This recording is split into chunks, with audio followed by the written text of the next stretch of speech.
तो सब तो पहला साहिबां दे हजूर फतेह दी सांझ। वाहिगुरू जी का खालसा वाहिगुरू जी की फतेह। भाई सुरिंदरपाल सिंह जी एक वड्डी संस्था वांगू विचरे तो उन्होंने बहुत सारे काम किए। जिहड़ा उन्हां दे उद्यम का कारज खेत्र सी उहदे विच एक ये भी गल शामिल सी कि जो ये संघर्ष लड़िया गया इस दी मौलिकता नूं बचाया जाए, इस दी मौलिकता नूं सांभिया जाए तो इस दी मौलिकता नूं अगे अगलियां पीढ़ियां तक पहुँचाया जाए, जिस दे लई उन्होंने संस्थागत रूप में प्रबंध भी किए, जिस दी बात सरदार रणजीत सिंह जी साडे नाल पा रहे सन। जो आपां सिख संघर्ष की मौलिकता बारे गल करते हाँ तो इस संघर्ष की मौलिकता दुनिया में चले होर संघर्षां दे सन्मुख रख के भी वेखणी पैंदी है। इस संघर्ष की मौलिकता इस करके है कि इहदी टेक ते इहदी ओट उन्हां होर दूसरे संघर्षां वांग नहीं सी। टेक सानू महाराज ने बख्शी है, टेक सच दी है, टेक नाम दी है, ओट संगत दी है, ओट बाणी दी है। आपां सारे सिख सज्जन इत्थे जुड़ बैठे हाँ तो बाणी दे विच कितनियां पंक्तियां आउंदियां हन जिस विच नाम दी टेक दा वर्णन है। टेक साडी नाम दी है, गुर संगत बाणी बिना दूजी ओट नहीं है। दुनिया में चल रहे दूसरे संघर्षां की टेक जां उन्हां दी ओट कई बार किसी होर मुल्क की सहायता नाल हथियारां दे उत्ते टेक रख के, माया के साधना उत्ते टेक रख के, ज्ञान के उत्ते टेक रख के, विद्वानां दे उत्ते टेक रख के, राजसी लोगों उत्ते टेक रख के वो संघर्ष लड़े जाते हैं।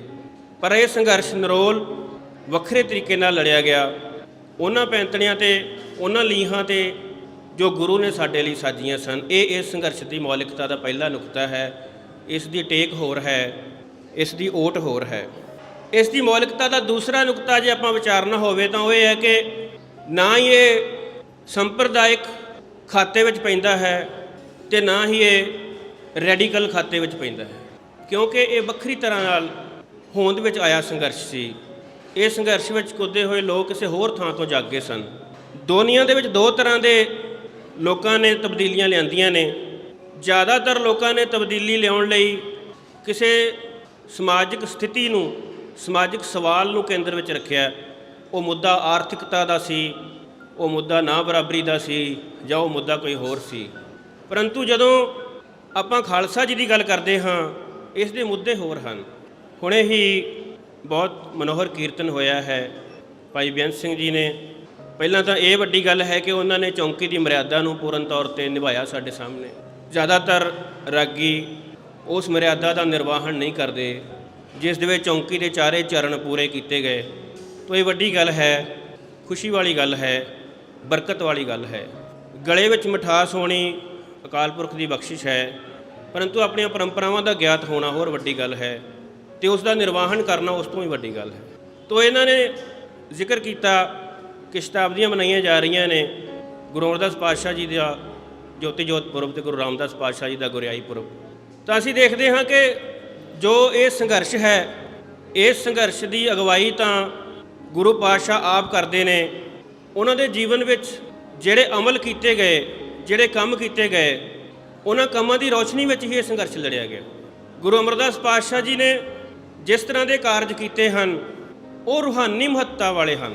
बौली लगवाई गई है। जल तो दरिया दे विच बहुत है, अमूक दल है, जल तुरया आ रहा है। बौली का की महत्व सी?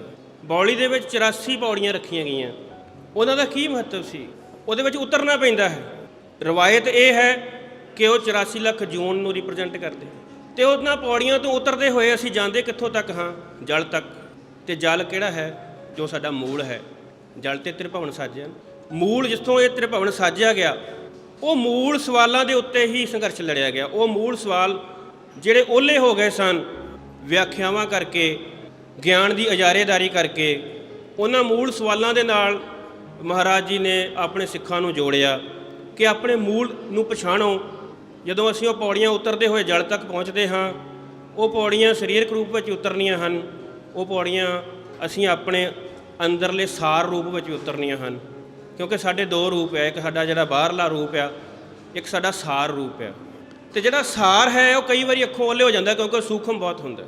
इस करके ज़्यादातर जिहड़ी गल होई ਉਹ ਬਾਹਰੀ ਰੂਪਾਂ 'ਤੇ ਹੋਈ। ਬਾਉਲੀ ਦੀ ਵਿਆਖਿਆ ਇਸ ਤਰ੍ਹਾਂ ਕੀਤੀ ਗਈ ਕਿ ਜਾਤ ਪਾਤ ਨੂੰ ਖਤਮ ਕਰਦੀ ਹੈ। ਜਾਤ ਪਾਤ ਤਾਂ ਖਤਮ ਹੋ ਗਈ ਪਹਿਲਾਂ ਹੀ, ਜੇ ਗੁਰੂ ਨਾਨਕ ਦੇ ਸਿੱਖ ਬਣ ਗਏ ਜਾਤ ਪਾਤ ਤਾਂ ਖਤਮ ਹੋ ਗਈ। ਜਦੋਂ ਉਸ ਦੀ ਸਮਾਜਿਕ ਵਿਆਖਿਆ ਖੱਬੇ ਪੱਖੀ ਧਿਰਾਂ ਨੇ ਕੀਤੀ ਜਾਂ ਹੋਰ ਬੰਦਿਆਂ ਨੇ, ਸੈਕੂਲਰ ਲਿਬਰਲ ਬੰਦਿਆਂ ਨੇ ਕੀਤੀ, ਤਾਂ ਉਹਨਾਂ ਨੇ ਉਹਨੂੰ ਜਾਤ ਪਾਤ ਖਤਮ ਕਰਨ ਵਾਲੀ ਚੀਜ਼ ਆਖਿਆ। ਉਹ ਇਸ ਤਰ੍ਹਾਂ ਨਹੀਂ ਸੀ। ਇਸੇ ਤਰ੍ਹਾਂ ਸੰਘਰਸ਼ ਨੂੰ ਠੀਕ ਰੂਪ ਵਿੱਚ ਨਹੀਂ ਸਮਝਿਆ ਗਿਆ, ਉਹਦੀ ਮੌਲਿਕਤਾ ਸਾਡੇ ਤੱਕ ਠੀਕ ਰੂਪ ਵਿੱਚ ਨਹੀਂ ਪਹੁੰਚਾਈ ਗਈ। ਤਾਂ ਇਹ ਮੈਨੂੰ ਹੁਕਮ ਹੋਇਆ ਕਿ ਆਪਾਂ ਇਹਦੇ ਬਾਰੇ ਗੱਲ ਕਰਨੀ ਹੈ। ਤਾਂ ਮੇਰੀ ਬੇਨਤੀ ਇਹ ਹੈ ਕਿ ਸਭ ਤੋਂ ਪਹਿਲਾਂ ਅਸੀਂ ਜੇ ਮੁੱਢ 'ਤੇ ਜਾਈਏ ਤਾਂ ਗੁਰੂ ਗ੍ਰੰਥ ਸਾਹਿਬ ਮਹਾਰਾਜ ਜੀ ਦਾ ਸਰੂਪ ਰਾਗ ਵਿੱਚ ਹੈ, ਕਾਵਿ ਰੂਪ ਵਿੱਚ ਹੈ।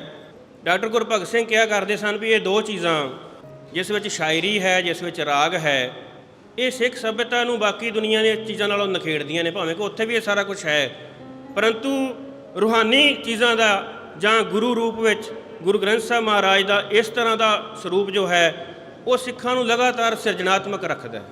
ਜਿਹੜੇ ਦੂਸਰੇ ਪਲਟੇ ਹੋਏ ਨੇ, ਰਾਜ ਪਲਟੇ ਜਿਹੜੇ ਹੁੰਦੇ ਨੇ, ਉਹਦੇ ਵਿੱਚ ਜਿਹੜੀ ਭੰਨ ਤੋੜ ਹੁੰਦੀ ਹੈ, ਉਹ ਭੰਨ ਤੋੜ ਉਸ ਤਰ੍ਹਾਂ ਦੀ ਨਹੀਂ ਹੈ ਜਿਵੇਂ ਜਦੋਂ ਖਾਲਸਾ ਜੀ ਸੰਘਰਸ਼ ਕਰਦੇ ਨੇ ਉਦੋਂ ਹੁੰਦੀ ਹੈ। ਜਿਹੜੇ ਖਾਲਸਾ ਜੀ ਦੇ ਤੁਰਨ ਦਾ ਤਰੀਕਾ ਹੈ ਬਹੁਤ ਜ਼ਿਆਦਾ ਸਿਰਜਣਾਤਮਕ ਹੈ, ਅਤੇ ਸਿਰਜਣਾਤਮਕ ਤੌਰ 'ਤੇ ਵੀ ਤਬਾਹੀ ਦੇ ਆਲਮ ਹੁੰਦੇ ਨੇ। ਉਸ ਦੀ ਵੀ ਵਿਆਖਿਆ ਕਰਨੀ ਬਣਦੀ ਹੈ। ਜਿਹੜੀ ਤਬਾਹੀ ਹੈ ਜਾਂ ਭੰਨ ਤੋੜ ਹੈ ਉਹ ਕੁਦਰਤ ਦੇ ਨੇਮ ਵਿੱਚ ਪਈ ਹੈ। ਇੱਕ ਛੋਟਾ ਜਿਹਾ ਚੂਜ਼ਾ ਹੈ, ਅੰਡੇ 'ਚੋਂ ਬਾਹਰ ਆਉਂਦਾ, ਉਹਨੂੰ ਭੰਨ ਕੇ ਹੀ ਬਾਹਰ ਆਉਂਦਾ ਹੈ। ਤਾਂ ਸਿਰਜਣਾਤਮਕਤਾ ਵੀ ਭੰਨ ਤੋੜ ਨਾਲ ਜੁੜੀ ਹੋਈ ਹੈ। ਇਸ ਕਰਕੇ ਜਿਹੜਾ ਜਨਮ ਹੈ ਉਹ ਵੀ ਭੰਨ ਤੋੜ ਨਾਲ ਜੁੜਿਆ ਹੋਇਆ ਹੈ। ਰੱਬ ਦਾ ਨੇਮ ਇਸ ਤਰ੍ਹਾਂ ਦਾ ਹੈ, ਜ਼ਮੀਨ ਵਾਹੀ ਸਵਾਰੀ ਜਾਵੇਗੀ, ਉਸ ਵਿੱਚੋਂ ਕੁਛ ਉੱਗੇਗਾ। ਭੰਨ ਤੋੜ ਸਿਰਜਣਾਤਮਕ ਵੀ ਹੁੰਦੀ ਹੈ ਅਤੇ ਦੂਸਰੇ ਤਬਾਹਕੁਨ ਵੀ ਹੁੰਦੀ ਹੈ, ਬਰਬਾਦੀਆਂ ਵਾਲੀ ਵੀ ਹੁੰਦੀ ਹੈ। ਸੋ ਇਹ ਜਿਹੜਾ ਸਿੱਖ ਸੰਘਰਸ਼ ਹੈ, ਨਾ ਹੀ ਇਸ ਨੂੰ ਸਮਝਣ ਲਈ ਖੱਬੇ ਪੱਖੀ ਜਿਹੜੀਆਂ ਸੰਘਰਸ਼ ਦੀਆਂ ਵਿਧੀਆਂ ਨੇ ਉਹ ਕਾਮਯਾਬ ਹੋਈਆਂ, ਪੱਛਮੀ ਸੰਘਰਸ਼ ਦੀਆਂ ਜਿਹੜੀਆਂ ਵਿਧੀਆਂ ਸਾਨੂੰ ਸਮਝਣ ਲਈ ਉਹ ਵੀ ਕਾਮਯਾਬ ਨਾ ਹੋ ਸਕੀਆਂ, ਅਤੇ ਸਿੱਖ ਸੰਘਰਸ਼ ਦਾ ਜਿਹੜਾ ਰੂਪ ਹੈ ਉਸ ਆਉਣ ਵਾਲੇ ਬੱਚਿਆਂ ਤੱਕ ਸਹੀ ਰੂਪ ਵਿੱਚ ਨਾ ਪਹੁੰਚਿਆ। ਅਤੇ ਜਿਹੜਾ ਹਕੂਮਤੀ ਬਿਰਤਾਂਤ ਸੀ ਉਸ ਦਾ ਜ਼ੋਰ ਇੰਨਾ ਸੀ, ਉਸ ਵਿੱਚ ਸਹੂਲਤ ਇੰਨੀ ਸੀ ਉਸ ਬਿਰਤਾਂਤ ਨੂੰ ਫੈਲਾਉਣ ਦੀ ਕਿ ਉਹ ਬਿਰਤਾਂਤ ਬਹੁਤ ਜ਼ਿਆਦਾ ਪਸਰ ਗਿਆ ਅਤੇ ਸੰਘਰਸ਼ੀ ਬੰਦੇ ਜਿਹੜੇ ਨੇ ਉਹ ਜ਼ਿੰਦਗੀ ਦੇ ਵਿੱਚ ਕਿਨਾਰੇ ਹੁੰਦੇ ਗਏ। ਇਹ ਉਹ ਵੱਡਾ ਨੁਕਤਾ ਸੀਗਾ ਜਿਸ ਨੇ ਉਸ ਵੇਲੇ ਇੱਕ ਧਿਆਨ ਖਿੱਚਿਆ ਅਤੇ ਜਿਹਦੇ ਵਿੱਚ ਜ਼ਿਕਰ ਹੋਇਆ ਕਿ ਭਾਈ ਸੁਰਿੰਦਰਪਾਲ ਸਿੰਘ ਹੋਰਾਂ ਨੇ ਯਤਨ ਕੀਤੇ ਕਿ ਉਸ ਨੂੰ ਠੀਕ ਰੂਪ ਵਿੱਚ ਪਹੁੰਚਾਇਆ ਜਾਵੇ। ਸੋ ਉਂਝ ਤੇ ਆਪਣਾ ਕੋਈ ਕਿਸੇ ਨੂੰ ਨਿੱਜੀ ਰੂਪ ਵਿੱਚ ਕਦੇ ਵੀ ਸੰਬੋਧਿਤ ਹੋਣ ਦਾ ਕਦੇ ਕੋਈ ਇਰਾਦਾ ਨਹੀਂ ਰਿਹਾ, ਪਰ ਹੁਣ ਕੁਝ ਚੀਜ਼ਾਂ ਐਸੀਆਂ ਚੱਲ ਰਹੀਆਂ ਨੇ ਜਿਹਦੇ ਵਿੱਚ ਕੁਝ ਚੀਜ਼ਾਂ ਜਿਹੜੇ ਇਹ ਪਵਿੱਤਰ ਕਾਰਜ ਨੇ ਉਹਦੇ ਉੱਤੇ ਉਂਗਲੀ ਉਠਾਉਣ ਵਾਲੀਆਂ ਹੋ ਰਹੀਆਂ ਨੇ। ਇਸ ਕਰਕੇ ਕੁਝ ਚੀਜ਼ਾਂ ਦਾ ਜ਼ਿਕਰ ਵੀ ਕਰਨਾ ਬਣਦਾ ਹੈ ਕਿ ਉਸ ਵੇਲੇ ਦੋ ਬੰਦੇ ਪੰਥ ਵਿੱਚੋਂ ਭਾਈ ਸੁਰਿੰਦਰਪਾਲ ਸਿੰਘ ਜੀ ਹੋਰਾਂ ਦੇ ਪਾਸ ਆਉਂਦੇ ਰਹੇ, ਜਿਨ੍ਹਾਂ ਨੇ ਇਹ ਦਾਅਵਾ ਕੀਤਾ ਕਿ ਅਸੀਂ ਸੰਘਰਸ਼ ਦਾ ਸੱਚ ਸਾਂਭਾਂਗੇ, ਅਸੀਂ ਸੰਘਰਸ਼ ਦਾ ਲੇਖਾ ਜੋਖਾ ਕਰਾਂਗੇ ਅਤੇ ਅਸੀਂ ਇਹਦੇ ਉੱਤੇ ਲਿਖਾਂਗੇ। ਉਹਨਾਂ ਦੀ ਮਦਦ ਕੀਤੀ ਗਈ, ਉਹਨਾਂ ਨੂੰ ਸਾਂਭਿਆ ਗਿਆ। ਅਖੀਰ ਉਹ ਦੋਵੇਂ ਬੰਦੇ ਕਾਫੀ ਲੰਬਾ ਅਰਸਾ ਵਿਚਰਦੇ ਰਹੇ। ਉਹਨਾਂ ਬਾਰੇ ਦੋਵਾਂ ਬਾਰੇ ਹੀ ਭਵਿੱਖਬਾਣੀਆਂ ਭਾਈ ਸੁਰਿੰਦਰਪਾਲ ਸਿੰਘ ਨੇ ਕੀਤੀਆਂ ਸਨ ਅਤੇ ਉਹਨਾਂ ਦੇ ਨਾਲ ਵਿਚਰਨ ਵਾਲੇ ਸਿੰਘਾਂ ਨੂੰ ਪਤਾ ਵੀ ਉਹ ਅੱਖਰ ਅੱਖਰ ਸੱਚ ਹੋਏ। ਉਹਨਾਂ 'ਚੋਂ ਇੱਕ ਬੰਦਾ ਆਪਣੀ ਹੱਟੀ ਪਾ ਕੇ ਬਹਿ ਗਿਆ ਅੰਮ੍ਰਿਤਸਰ ਅਤੇ ਨਫ਼ਰਤ ਦਾ ਸਮਾਨ ਵੇਚਦਾ, ਇੱਕ ਬਾਹਰ ਚਲਾ ਗਿਆ। ਦੋਵੇਂ ਆਪਸ ਵਿੱਚ ਦੁਸ਼ਮਣ ਨੇ ਅਤੇ ਜਿਹੜੇ ਉਹਨਾਂ ਦੇ ਆਪਣੇ ਨਿੱਜੀ ਕਲੇਸ਼ ਨੇ ਉਹਨਾਂ ਨੂੰ ਪੰਥ ਦੇ ਕਲੇਸ਼ ਬਣਾ ਕੇ ਸੋਸ਼ਲ ਮੀਡੀਆ 'ਤੇ ਲੈ ਆਉਂਦੇ ਨੇ। ਔਰ ਦੋਵਾਂ ਨੇ ਹੀ ਪੰਥ ਬਾਰੇ ਕੋਈ ਗੱਲ ਨਹੀਂ ਕੀਤੀ। ਦੋਵਾਂ ਨੇ ਇਸ ਸੰਘਰਸ਼ ਦੇ ਜਿਹੜੇ ਅਸਲੀ ਰੂਪ ਸਨ ਉਹਨਾਂ ਨੂੰ ਪ੍ਰਗਟ ਕਰਨ ਵਾਲੇ ਪਾਸੇ ਕੋਈ ਕੰਮ ਨਹੀਂ ਕੀਤਾ, ਭਾਵੇਂ ਕਿ ਰਿਸੋਰਸਿਸ ਸਾਰੇ ਪੰਥ ਦੇ ਵਰਤੇ ਨੇ। ਸੋ ਇਸ ਕਰਕੇ ਜਿਹੜੀਆਂ ਕੁਝ ਚੀਜ਼ਾਂ ਜਦੋਂ ਹੱਦ ਟੱਪ ਜਾਂਦੀਆਂ ਨੇ ਤਾਂ ਉਹਨਾਂ ਨੂੰ ਸੰਬੋਧਿਤ ਹੋਣਾ ਪੈਂਦਾ ਅਤੇ ਉਹਦੇ ਨਾਲ ਕਲੇਸ਼ ਵਧੇ ਨੇ। ਬਹੁਤ ਚਿਰ ਇਹ ਅੰਦਰੂਨੀ ਤੌਰ 'ਤੇ ਫੈਸਲਾ ਕੀਤਾ ਗਿਆ ਕਿ ਕਿਸੇ ਵੀ ਇੰਡੀਵਿਜੂਅਲ ਨੂੰ ਆਪਾਂ ਸੰਬੋਧਿਤ ਨਹੀਂ ਹੋਣਾ। ਕੋਈ ਵੱਡਾ ਵਰਤਾਰਾ ਹੈ ਤਾਂ ਉਸ ਨੂੰ ਸੰਬੋਧਿਤ ਹੋਇਆ ਜਾ ਸਕਦਾ ਹੈ, ਪਰੰਤੂ ਹੁਣ ਕਈ ਵਾਰ ਜਿਹਦੇ ਵਿੱਚ ਇੰਡੀਵਿਜੂਅਲ ਦਾ ਜ਼ਿਕਰ ਕਰਨਾ ਬਣਦਾ ਹੈ। ਮੈਂ ਬਿਨਾਂ ਨਾਂ ਲਏ ਤੋਂ ਸਿਰਫ ਇਸ਼ਾਰਤਨ ਗੱਲ ਕੀਤੀ ਹੈ ਕਿ ਉਸ ਵੇਲੇ ਕੁਝ ਬੰਦਿਆਂ ਦੇ ਦਾਅਵੇ ਸਨ ਅਤੇ ਉਹ ਦਾਅਵੇ ਕਾਮਯਾਬ ਕਿਉਂ ਨਾ ਹੋਏ, ਕਿਉਂਕਿ ਉਹਨਾਂ ਦੇ ਆਧਾਰ ਹੋਰ ਸਨ। ਉਹਨਾਂ ਨੇ ਸੰਘਰਸ਼ ਨੂੰ ਇਸ ਤਰੀਕੇ ਨਾਲ ਦੇਖਿਆ ਨਹੀਂ। ਜਿਹੜੇ ਦੇਖਣ ਦੇ ਨਜ਼ਰੀਏ ਸਨ ਉਹ ਨਜ਼ਰੀਏ ਉਧਾਰੇ ਲਏ ਹੋਏ ਸਨ ਅਤੇ ਉਹ ਸੰਘਰਸ਼ ਦੀ ਬਾਤ ਨਾ ਪਾ ਸਕੇ। ਇਸ ਕਰਕੇ ਇਹ ਜਿਹੜਾ ਸਿਰਜਣਾਤਮਕਤਾ ਦਾ ਵੱਡਾ ਪੱਖ ਹੈ ਇਹਦੇ ਵਿੱਚ, ਉਹ ਇਸ ਨੂੰ ਕਿਸੇ ਵੀ ਨਿਸ਼ਚਿਤ ਦਾਇਰੇ ਵਿੱਚ ਨਹੀਂ ਵੱਜਣ ਦਿੰਦਾ, ਕਿਉਂਕਿ ਸਾਹਿਬ ਮੇਰਾ ਨੀਤ ਨਵਾਂ। ਸਾਹਿਬ ਹਰ ਪਲ ਸਿਰਜਣਾਤਮਕ ਹੈ, ਹਰ ਪਲ ਆਪਣੇ ਰੂਪ ਵਿੱਚ ਨਵੇਂ ਤੋਂ ਨਵੀਂ ਤਬਦੀਲੀ ਲਿਆ ਕੇ ਪ੍ਰਗਟ ਹੋ ਰਿਹਾ ਹੈ। ਇਸ ਕਰਕੇ ਇਹਦੇ ਉੱਤੇ ਕਿਸੇ ਵੀ ਕਿਸਮ ਦੀ ਨਿਸ਼ਚਿਤਤਾ ਨਹੀਂ ਲਾਈ ਜਾ ਸਕਦੀ। ਤੇ ਨਿਸ਼ਚਿਤਤਾ ਮੁੱਖ ਤੌਰ ਤੇ ਦੋ ਤਰ੍ਹਾਂ ਨਾਲ ਆਉਂਦੀ ਹੈ, ਇੱਕ ਆਉਂਦੀ ਹੈ ਵਿਆਖਿਆ ਦੇ ਨਾਲ, ਇੱਕ ਆਉਂਦੀ ਪਰਿਭਾਸ਼ਾ ਦੇ ਨਾਲ। ਤੋ ਇਹ ਜਿਹੜੀਆਂ ਵੀ ਚੀਜ਼ਾਂ ਪੰਥ ਦੀ ਰੀਅਲ ਸਪਿਰਿਟ ਹੈ, ਜਿਹੜਾ ਦਾ ਸ਼ੁੱਧ ਆਪਾ ਆ, ਉਹਨੂੰ ਜਦੋਂ ਉਹ ਕਿਸੇ ਹੋਰ ਨੁਕਤੇ ਤੋਂ, ਕਿਸੇ ਹੋਰ ਦ੍ਰਿਸ਼ਟੀਕੋਣ ਤੋਂ ਪਰਿਭਾਸ਼ਿਤ ਕਰਨ ਦੀ ਕੋਸ਼ਿਸ਼ ਕਰਦੀਆਂ ਜਾਂ ਉਹਦੀ ਵਿਆਖਿਆ ਕਰਨ ਦੀ ਕੋਸ਼ਿਸ਼ ਕਰਦੀਆਂ ਤਾਂ ਉਹਨੂੰ ਨਿਸ਼ਚਿਤਤਾ ਦੇ ਦਾਇਰਿਆਂ ਵਿੱਚ ਬਣਦੀਆਂ। ਤੇ ਨਿਸ਼ਚਿਤਤਾ ਦੇ ਦਾਇਰੇ ਵੀ ਗੁਲਾਮੀ ਹੁੰਦੇ ਨੇ। ਜਿਹੜੇ ਬੰਦਿਆਂ ਨੂੰ ਇਸ ਗੱਲ ਦਾ ਇਲਮ ਹੈ ਕਿ ਮਹਾਰਾਜ ਨੇ ਸਾਨੂੰ ਨਿਰਭਉ ਨਿਰਵੈਰ ਕੀਤਾ ਹੈ, ਉਹ ਇਸ ਗੱਲ ਨਾਲ ਸਹਿਮਤ ਨੇ ਕਿ ਜੇ ਅਸੀਂ ਨਿਰਭਉ ਨਿਰਵੈਰ ਹਾਂ ਤਾਂ ਫਿਰ ਹਰੇਕ ਡਰ ਤੋਂ ਨਿਰਭਉ ਨਿਰਵੈਰ ਹਾਂ, ਹਰੇਕ ਤਰ੍ਹਾਂ ਦੇ ਵਰਤਾਰੇ ਤੋਂ ਅਸੀਂ ਨਿਰਵੈਰ ਹਾਂ ਤੇ ਨਿਰਭਉ ਹਾਂ, ਸਾਨੂੰ ਉਹ ਤੋਂ ਭਉ ਨਹੀਂ ਆਉਂਦਾ। ਪੱਛਮ ਦੇ ਵਿੱਚ ਇੱਕ ਚਰਚਾ ਚੱਲੀ ਕਿ ਜਿਹਦੇ ਵਿੱਚ ਦੱਸਿਆ ਗਿਆ ਕਿ ਮਾਰਕਸ ਜਿਹੜਾ ਪੱਛਮ ਨੂੰ ਬਹੁਤ ਡਰਾਉਂਦਾ ਹੈ, ਕਿਉਂਕਿ ਪੱਛਮ ਦੇ ਵਿੱਚ ਜ਼ਿਆਦਾ ਕੈਪੀਟਲਿਜ਼ਮ ਸੀਗਾ ਤੇ ਮਾਰਕਸ ਉਹਦੇ ਖਿਲਾਫ ਇੱਕ ਨਵੀਂ ਤਰ੍ਹਾਂ ਦਾ ਖਿਆਲ ਦਿੰਦਾ ਸੀ। ਤਾਂ ਉੱਥੇ ਸਪੈਕਟਰਸ ਆਫ ਮਾਰਕਸ ਦੀ ਗੱਲ ਚੱਲੀ। ਉਹਦੇ 'ਤੇ ਬੇਸ 'ਤੇ ਇੱਕ ਹੋਰ ਬੰਦੇ ਨੇ ਖਿਆਲ ਬਣਾਇਆ। ਉਸਨੇ ਕਿਹਾ ਕਿ ਧਰਮ ਦੀ ਦੁਨੀਆ ਦੇ ਵਿੱਚ ਉਹ ਗੱਲ ਸੱਚ ਹੈ ਕਿ ਵਾਕਿਆ ਹੀ ਪੱਛਮ ਦੇ ਕੈਪੀਟਲਿਸਟ ਜਿਹੜੇ ਮੁਲਕ ਨੇ ਜਾਂ ਜਿਹੜੇ ਥਿੰਕਰ ਨੇ ਉਹਨਾਂ ਨੂੰ ਮਾਰਕਸ ਸਤਾਉਂਦਾ। ਇਸੇ ਤਰ੍ਹਾਂ ਕੁਝ ਬੰਦਿਆਂ ਨੂੰ ਪੱਛਮ ਦੀਆਂ ਵਿਆਖਿਆਵਾਂ ਨੇ ਸਤਾਇਆ। ਤਾਂ ਫਿਰ ਇੱਕ ਬੰਦੇ ਨੇ ਕਿਤਾਬ ਲਿਖੀ religion and aspects of West. ਇਹ ਵੀ ਸੱਚ ਹੈ, ਇਸ ਤਰ੍ਹਾਂ ਹੈ, ਵਿਆਖਿਆ ਦੇ ਉੱਤੇ ਪੱਛਮ ਦੀਆਂ ਵਿਆਖਿਆਵਾਂ ਦਾ ਬਹੁਤ ਅਸਰ ਸੀ।